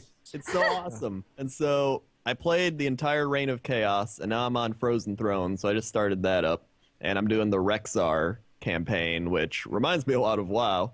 I feel like that's just like their let's Oh, test yeah, out no. this will work and stuff. A lot of Yeah, Frozen Throne came out a year before they launched, 2 years before they launched WoW, Yeah. and basically that's what it was. It was like, this was setting everything up for when you play WoW, the game. probably. Yeah. Yeah. But it was just like everybody's like, you had the game but you didn't play it. I was like, I just played multiplayer. I just played like Yeah. scenarios and stuff online. I don't know. And so just playing through it, it was like, oh, that's how Illidan got there. Oh, that's Dude, what that happened to opening- Arthas. Last night we watched the opening cinematic of Frozen Throne again. So good. Like that is You I just don't say even- Frozen. Yep. of Frozen. It's very good. No, Frozen Throne, when Illidan like summons the Naga out of the ocean, it's so good. It Yeah. still looks beautiful too, which is one of those things like that is how many years old now? So Isn't that 4:3 as well? It's not widescreen, right? oh, I have no Not clue. 16. We watched it on YouTube, so whatever. Oh, okay. They might have stretched it. Who knows? Last night was a bunch of grown men having a WoW like, guys, we should be filming stuff right now, but you remember WoW? Was that fun? We're like, yeah, we should play that again. So yeah, I've been playing that on my channel, and then Heroes of the Storm. Been playing a lot of Heroes of the Storm. I played with you, Jesse. We did play together. That was fun. Yeah, and TB was there, and he was just like, "Oh, I just felt like playing a game tonight," and he got very mad. He was like, "I'm done." So We won It's 2 just games in a row. Why was he mad? He wasn't mad. He was TV. tired. He gets mad he was over it. tired. He was like, I'm tired. What hero do you play? Or I guess do all of you play? Patriot Jim Raynor, American legend. That's all he plays is Patriot Jim Raynor. Obviously. Who else would I play? There is no other Patriot character. Did the wipe happen? Yeah, Yeah, everything like that, now yeah. is permanent. So everything. Because I you do played now a is little Okay. bit after that, yeah. I was given a code, but I was given a code with the caveat of you probably don't want to play very much until the wipe happens, and I wasn't sure when that was going to happen. So I was like, Oh, okay. it did. It happened. Wipe and- happened. I play a lot of Murky. Just Crendor's because he's great at Murky. It's really funny. I've just played like 50 games as Murky, so now I've just like got him Jesus, you're down. playing a lot. Yep. And he's just really annoying to deal with. Unless there's a Nova, then the Nova just goes straight for your egg, and you're just like, God, that's. And what's the other one? Oh, the new guy. What's his name? The Diablo guy, Asmodon. Yeah, Asmodon. He is really strong at sieging. He's got like that death beam, right? That like Yeah, doesn't he has hit- the death beam. That's insane. He's probably one of the strongest like siege champions right now. And what was the other guy? I played a lot of Rhaegar. Was it Rhaegar? Is that the shaman? Yeah, the Yeah. shaman. Yeah, I played a lot of him before the wipe, but now after the wipe, I'm kind of like, I don't know if I want to do that. But I I'm mean, afraid to play him again because pre-wipe he was way overpowered, and now I'm worried they nerfed him to hell, and I don't want to like. Suck. I'd rather just sit there, spam my 2 buttons, and then shout Hyperion every once in a while. That's my speed of a game. but it's like the still kind of- biggest. Well, go ahead. The biggest problem I have with the game is that to play a new hero, you have to get to level 4 before you get all your talents. It's still like the dumbest thing. It's Oh, like then you yeah. play against other people that already have all their talents, and you're like, well, now I'm handicapped in that way. Like, Right. It's dumb. Ugh. Ugh. Am I the only one that really thinks that that's some of the best art that Blizzard as a company has Yeah, put out? I think it's really good. I think the heroes, like the skins that they put out, I would buy actual models if they put those out and sold them individually. Yeah, Like, like it's those so skins good. are really good. the like Cyber and Nubricon or whatever that one's called. That's like Yeah. Cyber It's Nubricon incredible. is really good. Or the Babather or whatever, the one where he's like in the little child's baby? outfit. Yeah, that's- Oh yeah, It looks incredible. Panther. It's some of the best art I've seen from Blizzard in a long time. So. It just sucks that it's $15 to buy one, but I guess that's why it's so good. They is 'cause have it's- bundles and stuff now, but the bundles are weird because when you buy bundles, they just always throw in Jim Raynor. It's like, well, why the hell am I gonna buy all these bundles if I have to buy Jim Raynor like 5 times? That's kind of dumb, yeah. Which What's nice is fine about for me. that But is like first the games are short, so it's only like 20 minutes a game, and you're like, all right, that's fine. And it focuses more on combat because when you play other games like LoL or Dota or whatever, it's always like farm for like 20 minutes, and then Yeah. it starts getting going, and it's like Right. they focused more on just combat, and that's why it feels a lot different than other MOBAs. And then you have, I've noticed like they made rebounding from being beat early on a lot easier. Like we've been down like 3-4 levels and like everything and still like come back And to then- win.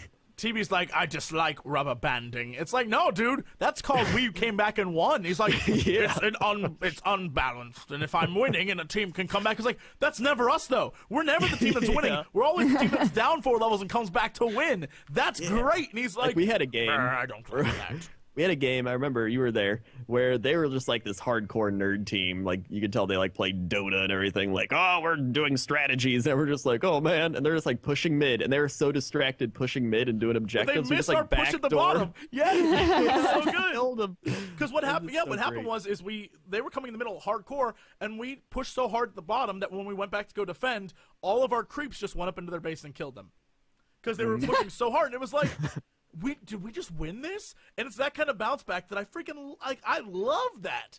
And when people are like, it's if we were the other side, we'd be furious. Like, but we weren't. We have never will. ever been that other side. We've always been the guys who are down 4 levels and come back to win. That's awesome. And that makes it really fun to watch too, because it's Yeah. so focused on combat and things Yeah. like that can happen. So it's like it's pretty fun. Yeah, I've been watching. There's a former StarCraft 2 caster, Kevin Nake. I think he used to work at Blizzard. I don't know what he's doing now, but he cast a bunch of like the quote unquote pro level matches. I think some of the teams that are going to be at BlizzCon is who he's been casting. It's interesting to watch that game at like a quote unquote professional level compared to like other MOBAs, because it is completely different, like you were saying. And it's basically like 25 minutes of nonstop fighting. Is all it is. Yeah. Just like 25 minutes of constant team fights, which is actually pretty cool. It's almost like WoW Battlegrounds in a way. I think that's what it's based off. Yeah, it is. I wonder how casting-wise that will end up going, because I imagine when you watch like LoL or whatever, you see the build-up, like the hype that's building to like, oh, when they finally confront each other, it's going down. Like they're building their strategies and they're doing this and they're doing this, and I feel like that they can't do that with Heroes, because from the get-go it's like everyone is at each other's throats, and so there is no like hype building. It's sort of like just things are happening now. And so I'm curious to see how they do that and how they handle that. So I'll probably end up watching a lot of that at BlizzCon just to see what it's about. Yeah. I mean, things like LOL like exploded to the point where it's like, LOL's on ESPN3 today. It's like, oh, all right. Yeah. It's like, I used to play League of Legends like every day nonstop, and then I was just like, I can't do this anymore. This is like... There was a random, I think it was random, like autograph signing. Like they literally made like a fucking lemonade stand, right? This is what it looked like in New York or something for these two league players last night. And there was 1,300 people that showed up for autographs. Yeah. Oh God. There's Just like random. the world's photo that they showed. I think maybe Boogie or someone posted. I It was watched like those, yeah. it was like I the watched it. past 4 years, all in a row, and it was like this year and the last couple. And the very first year was like just dudes sitting at like a LAN party, and then it was like giant stadium, and then mega stadium, and I was like, Yeah, man. that's kind of cool. Well, it was like Giant Stadium, Mega Stadium, and then fucking World Cup Stadium. And Yeah. Yeah. Completely filled. It was incredible. It was amazing. It's that was a lot of fun to watch on Friday. it's interesting to see what happens when tons of money is thrown. It's not like good job, China. You definitely bought a great sport. Like It's like, I remember, because I would play LOL like way back, like right when it just got out of beta. So I had like one of the first accounts, because they were like on the forums, look up your account. And I was like, wow, my account is old as shit.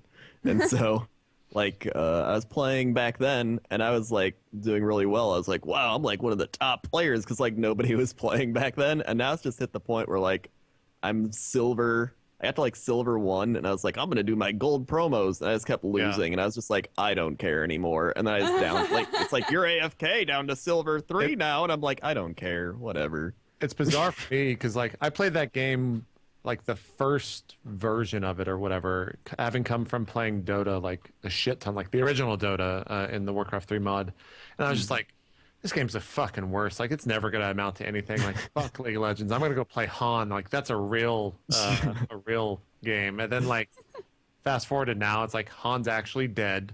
League of Legends game of the world. And, like, it just shows, like, I had no idea what the fuck I was talking about, apparently. A lot of people, I think, just didn't know about that community. Because I know I didn't. I haven't played Warcraft 3, and I remember seeing Dota games and just being like, oh, it's just a scenario or whatever. Yeah, and so it was like I got into League of Legends, and I was like, whoa, this is really fun. Like, I've never even played a game like this, and I think that happened for a lot of people. And League of Legends has that kind of art style where it's like kind of fun and friendly and everything.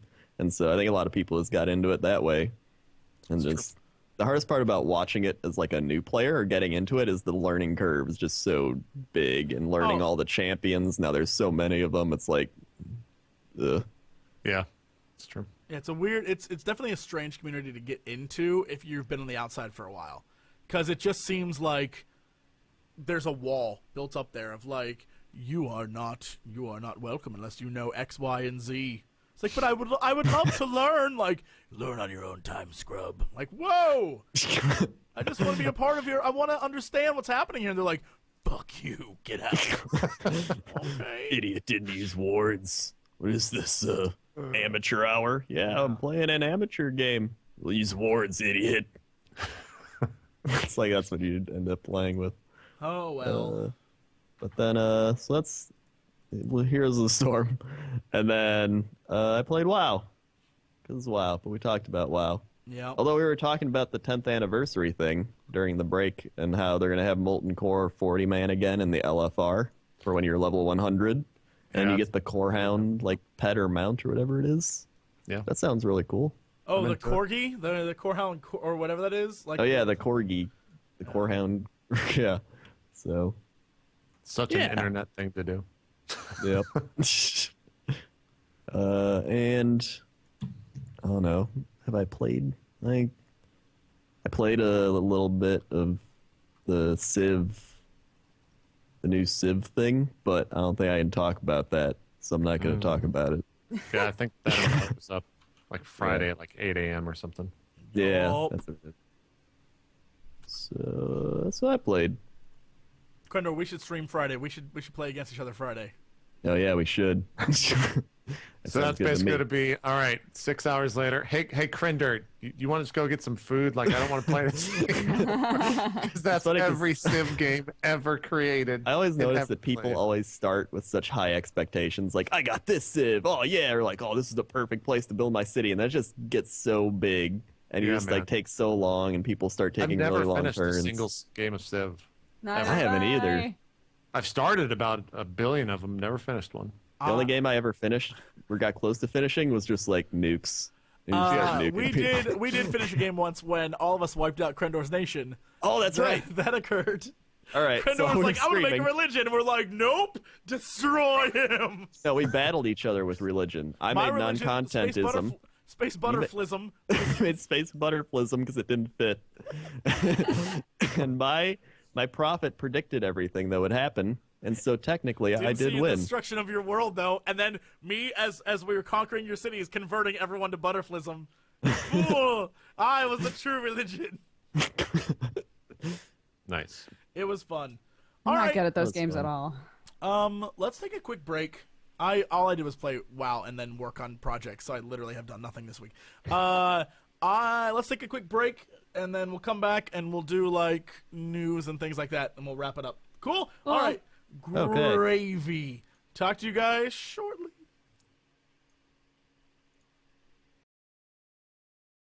Hello, everybody. Welcome back. We're back. So let's get down to the news today. There is a ton of news, most of it garbage as usual, but I think there's some things that I think are kind of interesting. The first one I want to talk about today was, oh boy, I have been kind of hard on this. I feel bad for this poor game because every time I play it, I'm kind of hard on it. Sunset Overdrive? Sunset Overdrive Yeah.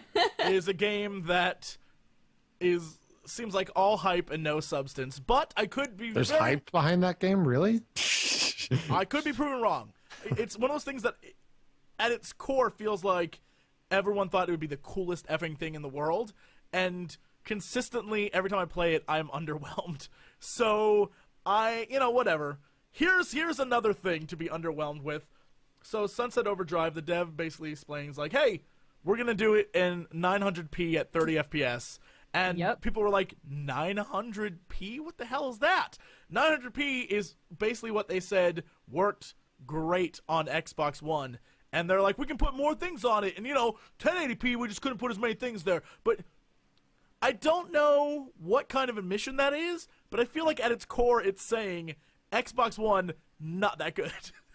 Like one literally can't handle 1080. So we made it 900.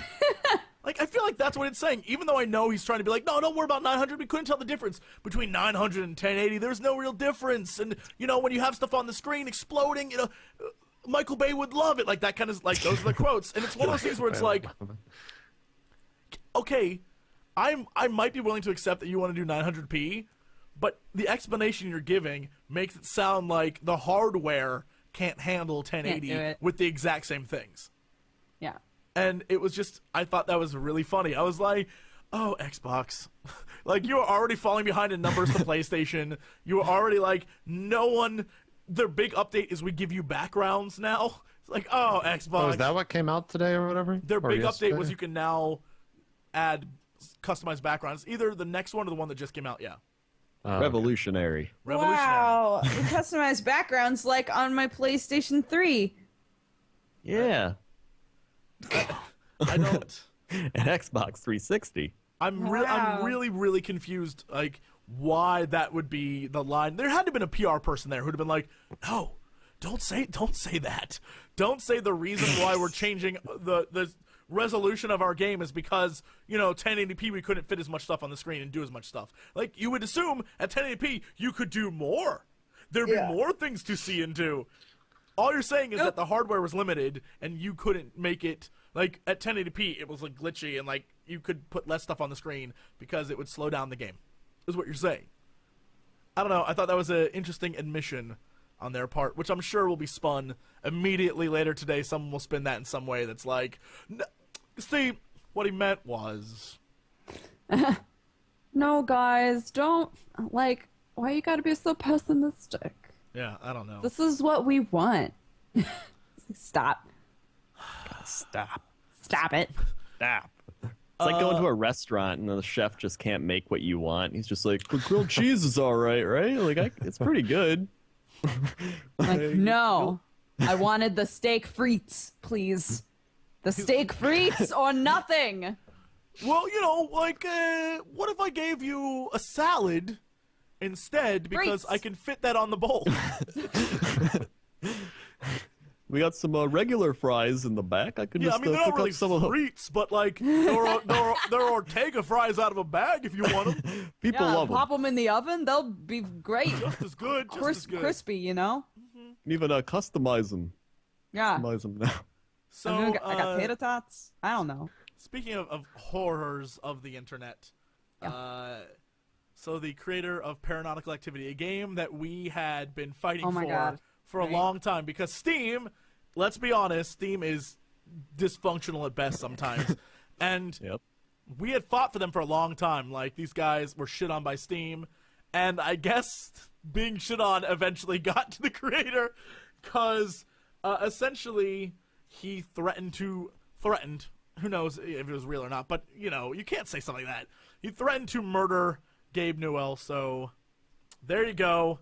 It was allow me to read the tweet. I'm going to kill Gabe Newell, period. He is going, actually, no, space, to make sure we read both as separate thoughts.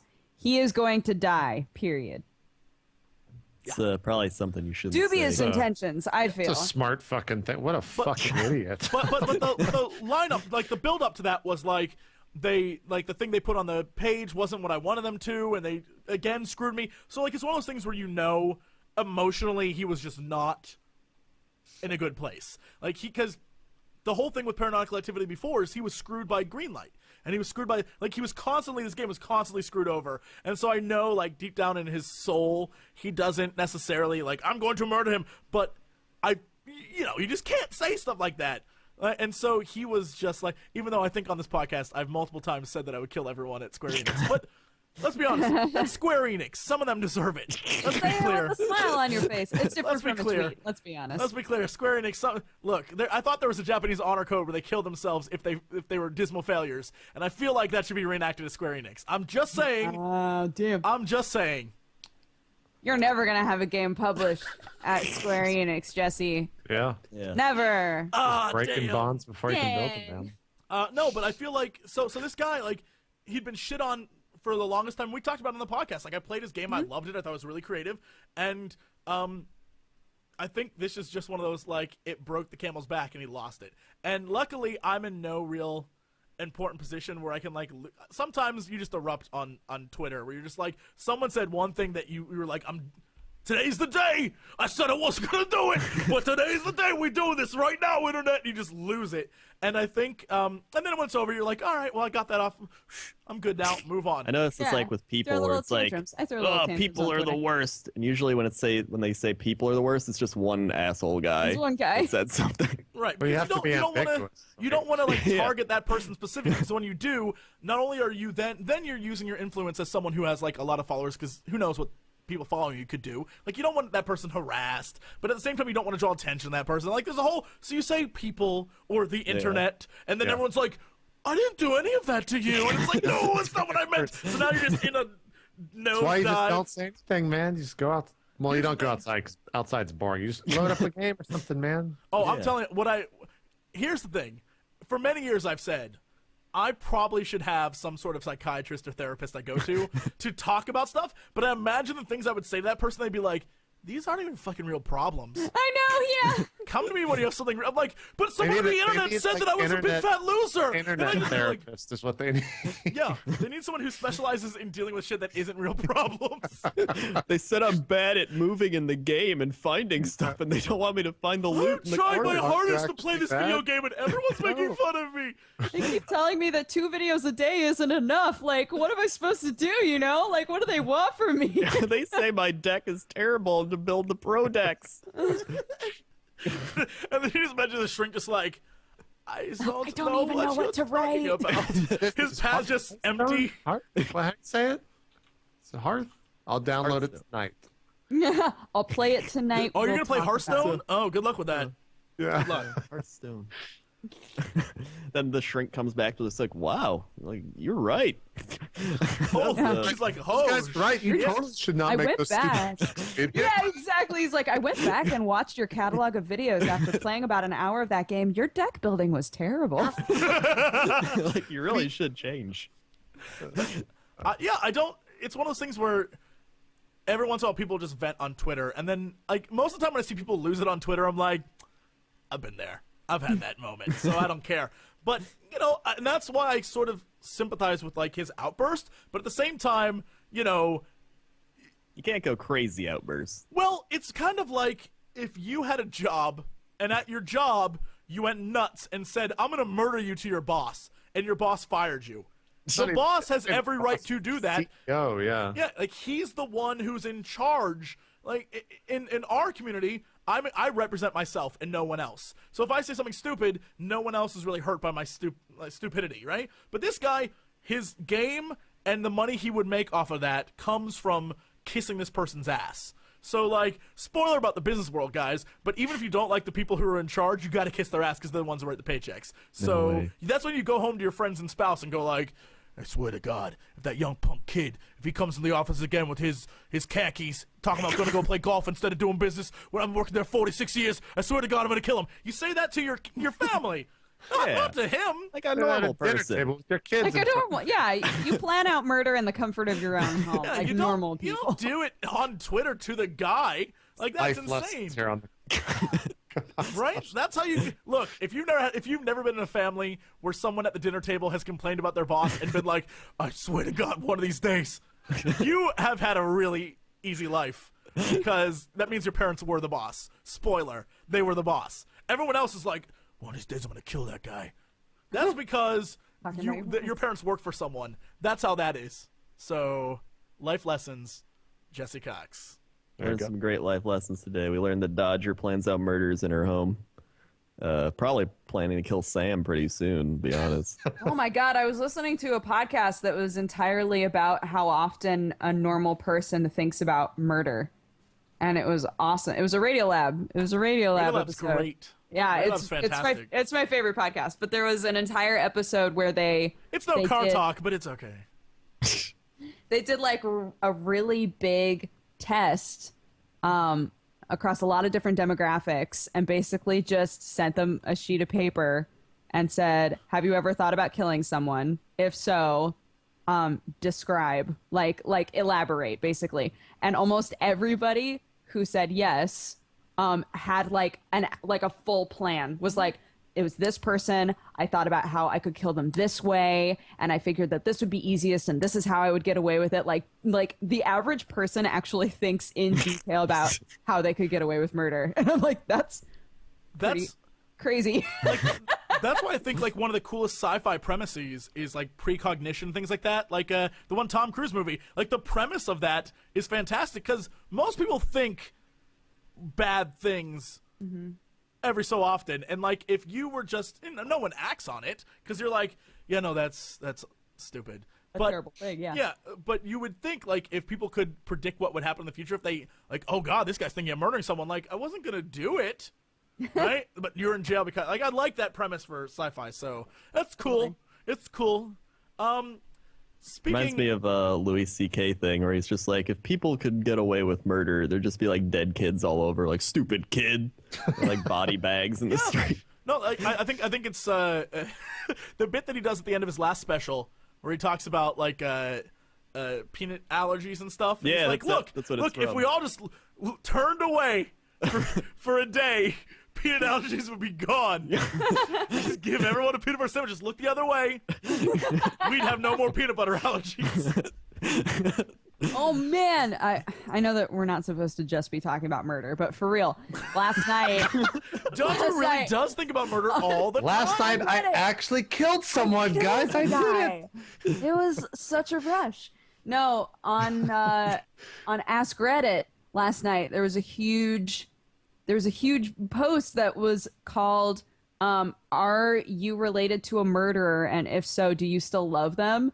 I was on there for like an hour and a half just reading all of these stories of people who have a relative, like close or distant, and like what they did, how they murdered somebody, whether or not the family still talks. Like just so, Dodger like, you are so I was in the deep YouTube yesterday. You're so in the YouTube mindset that you're worried about if you murder someone, if you'll still have followers. Like, if I kill someone, will people still watch my videos? People still like me? Oh, yeah, because people are crazy. Somebody would be like, no, that guy totally deserved it. Dodger for president. Dodger. Somebody out there. would- She's probably like the offended Dexter Dodger. of YouTube. Yep. Oh god. All right. Well, continuing with Murder?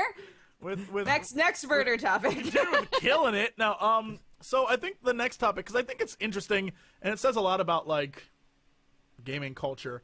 So Jade Raymond left Ubisoft, and all the comments ranged from like, having read the comments, here's pretty much what it was like. Oh damn, she was hot. And which, by the way, damn it. I like how all the photos they use are like the ones from like 6 years ago. Like, they don't have any updated photos. Like, this is the press photo she took 6 years ago. It's like, you don't even know what she looks like now. No one has Yeah. a clue. But whatever, it doesn't matter.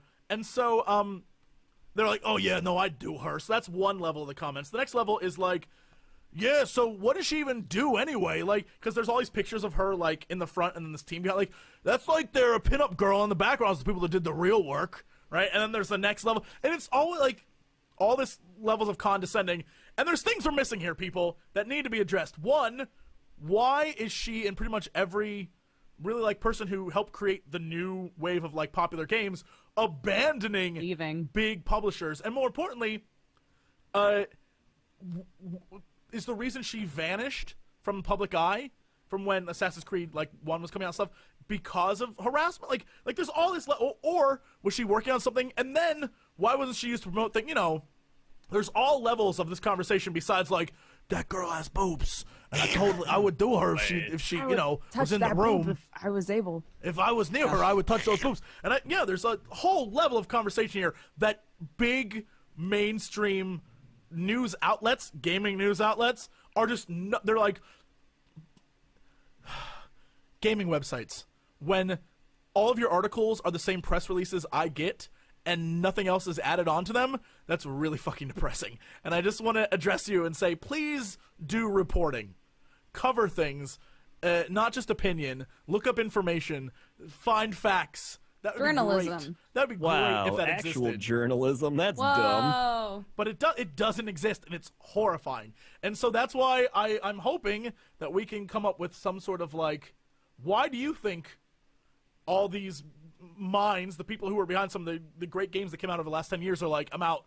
I'm going to go work on something indie now. Because I imagine they have all the money in the world, so I don't think money's an issue. But I think it's mostly because, at least from my view, the games that they've been making have been shit. And I guarantee it's not because they want it that way. I'm almost positive most people that I talk to who are developers dislike the fact that they're told by a big publishing firm or whoever's in charge, like, that game was great, make 3 more of them. And so I'm Yeah. curious what you guys think. Who wants think- to go first? I think Dodger should go first because she is the voice of reason and a female in this female. And- She just talked about 30 minutes ago to murder someone. This is not Someone in the comments was like, "Hey guys, it's jail time." Jail time. point of I order. don't get coffee here, but yes, point of This order. is not about. Oh, this is not a woman issue. She No, is it's just. not. She just happens to be a woman that worked at a company that people are like, "I won't touch your boobs," but that's literally every fucking woman. I mean, on the if I internet, was so- that woman, I know I would just like hide from the public when stuff like that happened. Yeah. So, Be but I'm like, screw curious because it's more about the developers in general jumping ship. So why? A lot of people are like, "Well, her contract's up and she's leaving." Like, well, she could have signed a new contract. Like that. Yeah. Just because her contract's up doesn't mean. I mean, it you seems leave. like across the board, the general feeling that we're getting from people is that if they've been in the business for long enough and they're in a big enough company in charge of a lot of people, they aren't able to do anything really creative, or they aren't really given the opportunity to try things because so much money is on the line, right? So it seems like for the most part, people are leaving, not with the intention of leaving the gaming industry in general, but just leaving big companies so that they can have a bit more freedom to do what they're actually passionate about or interested in doing. Right. And I don't know. I don't think that we should assume that everybody that's leaving is just like, peace. I don't care about this industry, They're you know? definitely Especially with the in it rise for of the indie games. games. Yeah. Yeah. Indie games are so big and now it's so easy with like all the funding stuff and everything. It's just like big companies are probably at their worst point. Here's the thing that I think is interesting. I'm more concerned about all these people rushing to go join the indie community, and the indie community is a rough place to exist. And they're going to rely on their name of like, oh yeah, no, I was the person who made Assassin's Creed, but I was also the person who made Assassin's Creed 2, 3, all the other shitty Assassin's Creed. So it's like, okay, great, but we don't know what you're capable of besides that. And so you might have hype behind your name for a little bit, but no one knows what you can guarantee that you'll deliver. Because Might what you've be M. delivered Night since then Shyamalan. is, M. Night Shyamalan is known for The Sixth Sense, fantastic movie. He's also known for a movie where fucking trees and pollen kill people. So, whatever. True. Spoiler. And it's kind of like this weird, we'd love to see what you're capable of, but the indie community is based on us. Right now, it's based on us giving you enough support that we can fund your stuff, and we can, we're the ones paying for 90% of indie games at the moment. So, all I'm saying is, you got a long way to prove yourself in the indie community. So, they either must have fantastic ideas that are not getting recognized in a big publishing house, or it's so bad there that they're like, I just need to not be here. I don't know. I don't The think indie it's an either community. or. I think maybe she's just fucking bored.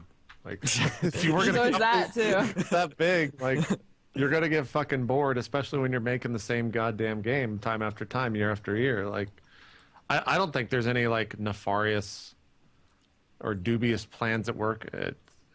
If there was, we would probably know about it, right? Like, the way the world works and the internet works today, we'd probably know if whatever happened. I just think she was probably bored or wants to do something else. If she wants to go paint otters, man, she can go paint otters. Yeah, maybe Isn't she wants to isn't paint otters, Isn't dog. she going to go do indie games? Isn't that what people Well, I have mean, been saying? how Like, many I would you don't- like to be in charge of like Assassin's Creed 8 and Far Cry 10? Oh, I would love to. Oh. If I was in, I would fight. I'd fight to move heaven and earth to make that game enjoy. Like Far Cry 10, I'd be like, it's in the inner city. The inner city's the fucking jungle, and there's sharks in the sewers, and there is laser beams, Well, and there are baby. sky vultures that come down. And I would be like, Assassin's Creed. I would do my Assassin. Look, last time I had a meeting with Ubisoft, I gave them my pitch, and they all looked around the room, and I assume it will happen one day. But I told them, here's the thing though, it won't happen because they don't have the balls. That's right, you don't have the balls to do it. Assassin's Creed World War I, Assassin's Creed World War II. Where you're like World War I, you're in the trenches, and there's dude with it's like machine guns and shit. That'd be crazy. Assassin's Creed 2, the intro, he's running on the beach at D-Day, flipping and jumping on guys as machine guns are blasting. That would blow minds. That would blow minds. You get the dubstep right as the artillery Yes, shells. it's like yeah. It'd be great. They have the iconic scene of like waiting in. They have the iconic scene of waiting in the boats as they go, and then it shows all these soldiers, like the Tom Hanks lookalike soldier, and then the back is just a dude in a hood with like a cloak on. He's like, "Shink, let's do this shit, and the door comes down, and he just starts jumping around, and he's murdering Hitler and shit. Make that game. People would buy that game, and What was- they're like, oh, that's not real. Nothing about Assassin's Creed is real. Wasn't there a reference or something in one of the games where like the Templar killed Hitler or some shit?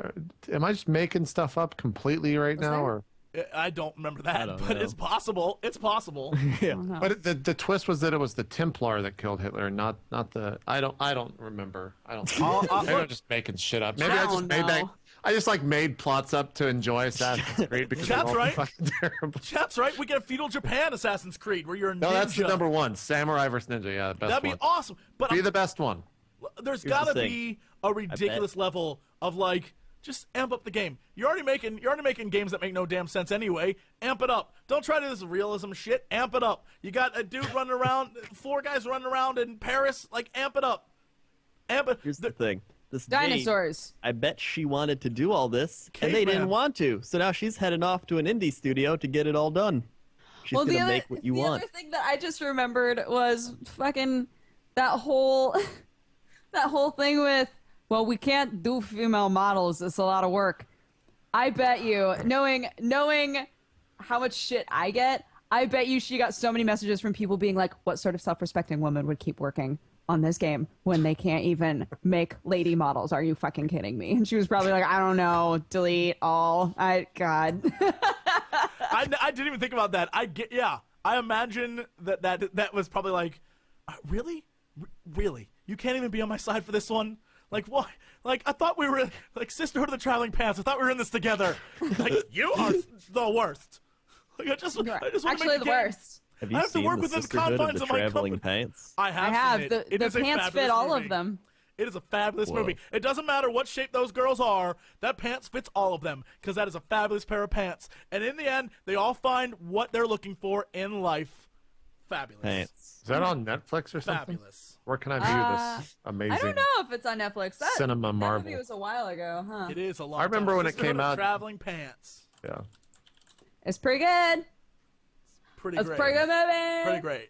I want to get everyone in chat to watch. I want to get a bunch of like 17-year-old men to go watch that movie right now. Sisterhood of the Traveling Pants is not on Netflix Instant. I'm sorry. Damn it. Maybe it's on Amazon. HBO or Amazon. It's on Amazon. Gossip Girl On Amazon. is, so you might Gossip as well Girl's go watch junk. that. Gossip Girl's great. I actually never seen really like that show. I watched 4 or 5 seasons. You will of that love show. Sisterhood of the What? Traveling Pants, man. If you can stand Gossip Girl, you'll be Yeah, like, man. this movie's transformational. I made it my $2.99. life goal to become Chuck Bass. I'm just saying. Oh goodness. I All don't right. even know who that is. You're probably So- better for it. Should So, check out actually, you Sisterhood are of the better for Traveling Pants, and then we'll talk about it on Cox and Crendor in the morning. Greatest morning show to come to you since this The morning. show was This created. morning. Yeah, since this morning. Oh boy. All right. So we're almost on the end of this thing. So let's. I'm sure there's releases. Let's find those. Every time we Bayonetta end without 2 releases, Friday. people are like, "You didn't do a release." It's like, go Google it. It's on the internet. You got Bayonetta 2 on Friday. You got Yes. Sid Meier, the space version. Civ 5 Yep. space on Friday. Legend of Korra that came out today. Next week you got Sunset Overdrive and the Dark Souls game that's made in Europe, whatever that's called. Lords of the Fallen. Lords of the That's Fallen. next Tuesday. Yeah. It looks. By the way, Lords of the Fallen looks beautiful. It like looks it's pretty fun. I'm gorgeous. pretty excited for Yeah. it. So There's actually a lot of there's like 5-hour-long YouTube videos playing Lords of the Fallen. There's like, we're not gonna split this shit up. We're just gonna put it all out at once. NBA I think Live. WWE A great 2K14. game. NBA WWE Live 2K14. It's 15. What? Oh, 15. I was 2K15. about to say 2K14. The year's almost over. Well, I mean, there's WWE. Live, and then there's 2K basketball, but nobody plays Live. They all play 2K. Yeah, here's the crazy thing. EA, when they released their latest press release, they were basically like, "We're killing it, guys. Our games are killing it," and it was all sports games. And I was like, "You're killing it, Who'd have EA." thought they'd be killing it in the football field when they hold the license to make the only football game? Right? I mean, who knew? And then apart from that, like November is basically giant games, like 3 each week, Yeah. and then nothing. And December is where you play the rest of those. Yeah, January, Farming December Simulator are empty. 15, October 30th. Actually, yeah, no, you're right. Yeah, it's that weird like. We don't want to release any games before Christmas because, like, then parents won't have time to get Black those games. Friday is huge, guys. It's huge. Yeah, dog. If you want to learn about Black Friday, go look at my Black Friday video on my YouTube channel. It's called Jesse Explains America Black Friday. And in the end, spoiler, I can't explain it. I go through all like what it means and why we do it and why it's there, and at the end I just show 5 minutes of people trampling each other to Stars and Stripes Forever. Did you see the South Park episode where they cut in live footage of the? Yes. That was the best. Speaking of South Park, dude, this season, the last 4 episodes, they have literally killed it. I've heard they've been super topical. The best 4 episodes, because not only do they have like each episode, like first episode was about Kickstarter and the NFL, and like the next episode was like all these, but they like about one was about Lord, right, and one was about like it was called Trans Ginger, and one was about like gender issues, and it was really good. It was really well done. But like the episode about Lord, I loved because at the end, like the speech they give about like, why are people giving Lord such a fucking hard time? Like, oh, okay, sure, she's not like super hot, but I was like, South Park, you're wonderful. But like all these episodes are great, and the best part is they have through stories going through the entire season so far. So the fact that Stan's dad is Lord, right, is like a through thing, and the fact that Butters in the first episode like vandalizes the school is a through. It's like all these things, and it's great because I was like, this is because the first episode, the kids go off to like make a Kickstarter company, and then episode 2 is their first day back at school after they went off to go make a Kickstarter, and everyone's like, what are you doing back at school, assholes? You said screw school and left to go make a Kickstarter company. And I was like, you guys are nailing it. You're nailing it. Like, this season is the best. It's really good. Yeah, so the last 4 episodes have been fantastic. There you go. So Releases. Yeah. Releases. There you go. All right, let's go talk about what you guys are doing on the channels this week. And shameless self-promotion. JP, what's up? Streaming Monday through Friday, 8 hours a day, starting at 3 o'clock Eastern. Wednesday, we've got Roleplay Swan Song. Friday, we've got a 9-hour roleplay marathon for the kids.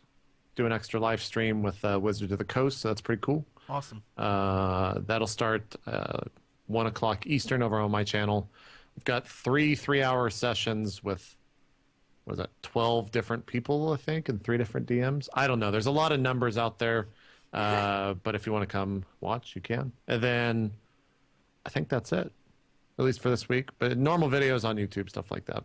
Basically, a lot of streaming, a lot of YouTubes. That's it. Short and sweet. Nice. Crendor, what are you up to? Hey. Hi. Hey, so Hi. I stream every Friday on twitch.tv/Crendor. I play games, eat food. No, he doesn't. People play vote games. on He the sits there and food. eats food, and people watch him eat food. It's weird. Hey, as the shit. numbers go up when the food gets eaten. There's even people that come in, they're like, has he eaten yet? I'm like, yeah, I ate You an hour know, ago. you understand. There's a fetish for that, right? Like you understand. I was literally about to say, yeah, my stream numbers always go up by like a few hundred when I start eating on stream, and then I was gonna be like, never mind, I don't want to talk. But you already brought it up. So. There used to be a YouTube video that we would watch all the time back when in my old WoW rating days. There was this guy, and he would eat out of a can. It was called like whipped cream fetish or something. And he'd eat whipped cream out of a can, spray it all into his mouth, and eat it all. And then he just pat his belly and be like, "It's so cool." I remember that day. and everyone would write comments like, "Oh my god, that's so hot." And Crendor, if you remember that, we were just like, Yeah. what the hell? And we talked about it, and then people, because we talked about it, went there and started typing to him, and they took down the video, and it broke my heart. I would watch it all the time. It was like, I know. this guy's video is so funny because he's like, I'm so full. He just did that for everything. He's just like, I'm so full. Oh. You guys are playing into. There are people when you're eating your late night Buffalo Wild Wings, Crendor, who are just jacking it, to your wings.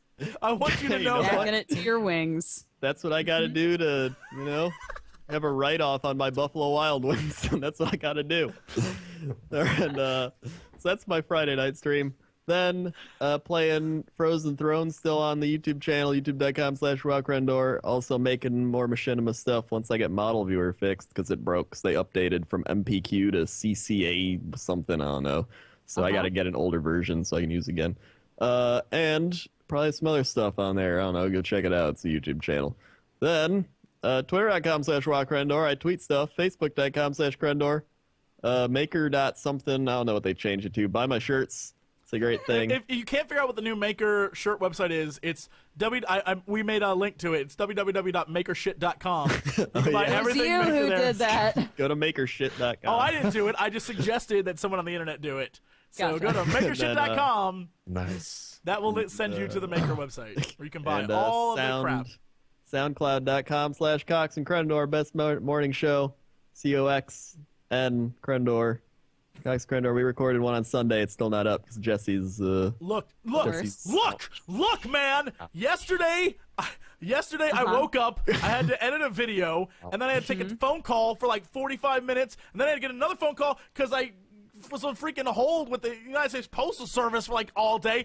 Then What you could have did while you were on hold? No, Could F you. upload the podcast.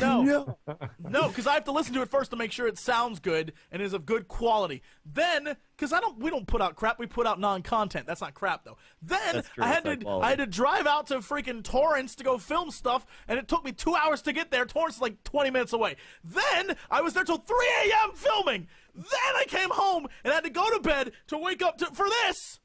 And now I have to plan this. And then immediately after this, I have to get another phone call. I don't even have time to make my own fucking videos.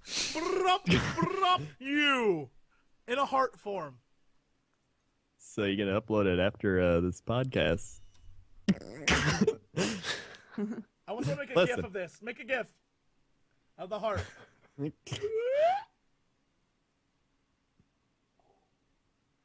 There you go. That's for you. All right. Crendor's done. Go listen to it, everybody. Dodger, what are you doing? Hi, everybody. I have 2 YouTube channels. I have youtube.com/press start to continue where I do gaming-y stuff. I started a new dating sim with Mr. Cryotic Monkey. We're playing a game Great called person. Dandelion, which we originally teasered about on this show. So if you were wondering if that was a thing, it is now a thing. There are 2 episodes out, and it is the dumbest thing I've ever done, and it's wonderful. I find that hard to believe, but The dumbest thing that I've done, or that it's wonderful? no, dumbest thing you've ever done. I'm sure it's wonderful. I'm sure it's great. I'm sure it's wonderful. Thank you, Jesse. I Thank don't. you. Cry's very funny, so I'm sure it's wonderful. Yes. It's but true, it's true. I don't know that it's. Go on, yes. I'm just trying to give you a hard Yes, time. my best friend, Jesse. I'm just trying yes. to give. I love you, boo. I'm just trying to give I you a love hard you- I love time. you too. I'm just trying to give you a Okay. So yeah, there's Sherlock Holmes going up on that channel. There's new Welcome to the Fandom this week. Stuff like that. Go check it out, see if you like it. And then my other channel is youtube.com/dexterity bonus, where coffee time is. And that's a daily vlog where I drink coffee and talk about my cats. And that's How many it. coffee That's- times have you made? Is it like in the thousands? Don't ask that. Don't even ask that because you know it's that. It's one for almost every day for the last 2 years. Does it count when it's just water time though, or is it only coffee? Oh, it shouldn't. that's a It good shouldn't. point. Tea time I shouldn't think Shouldn't they all count. You don't think Yeah, it it shouldn't counts? count. No, coffee time. You have to. I want you just to go back and only look up coffee times. Well, I have 1,100 videos, 1,105 videos on Dexterity Bonus. Not all of them are, like, some of them are walk-around vlogs. Some of them are, like, when I've been traveling vlogs, and they're not, like, actual coffee times. So we'll say that I have around 1,000 drinking a beverage videos. So, Interesting. Beverage times. beverage You times. should just call it that. You know, screw keeping it.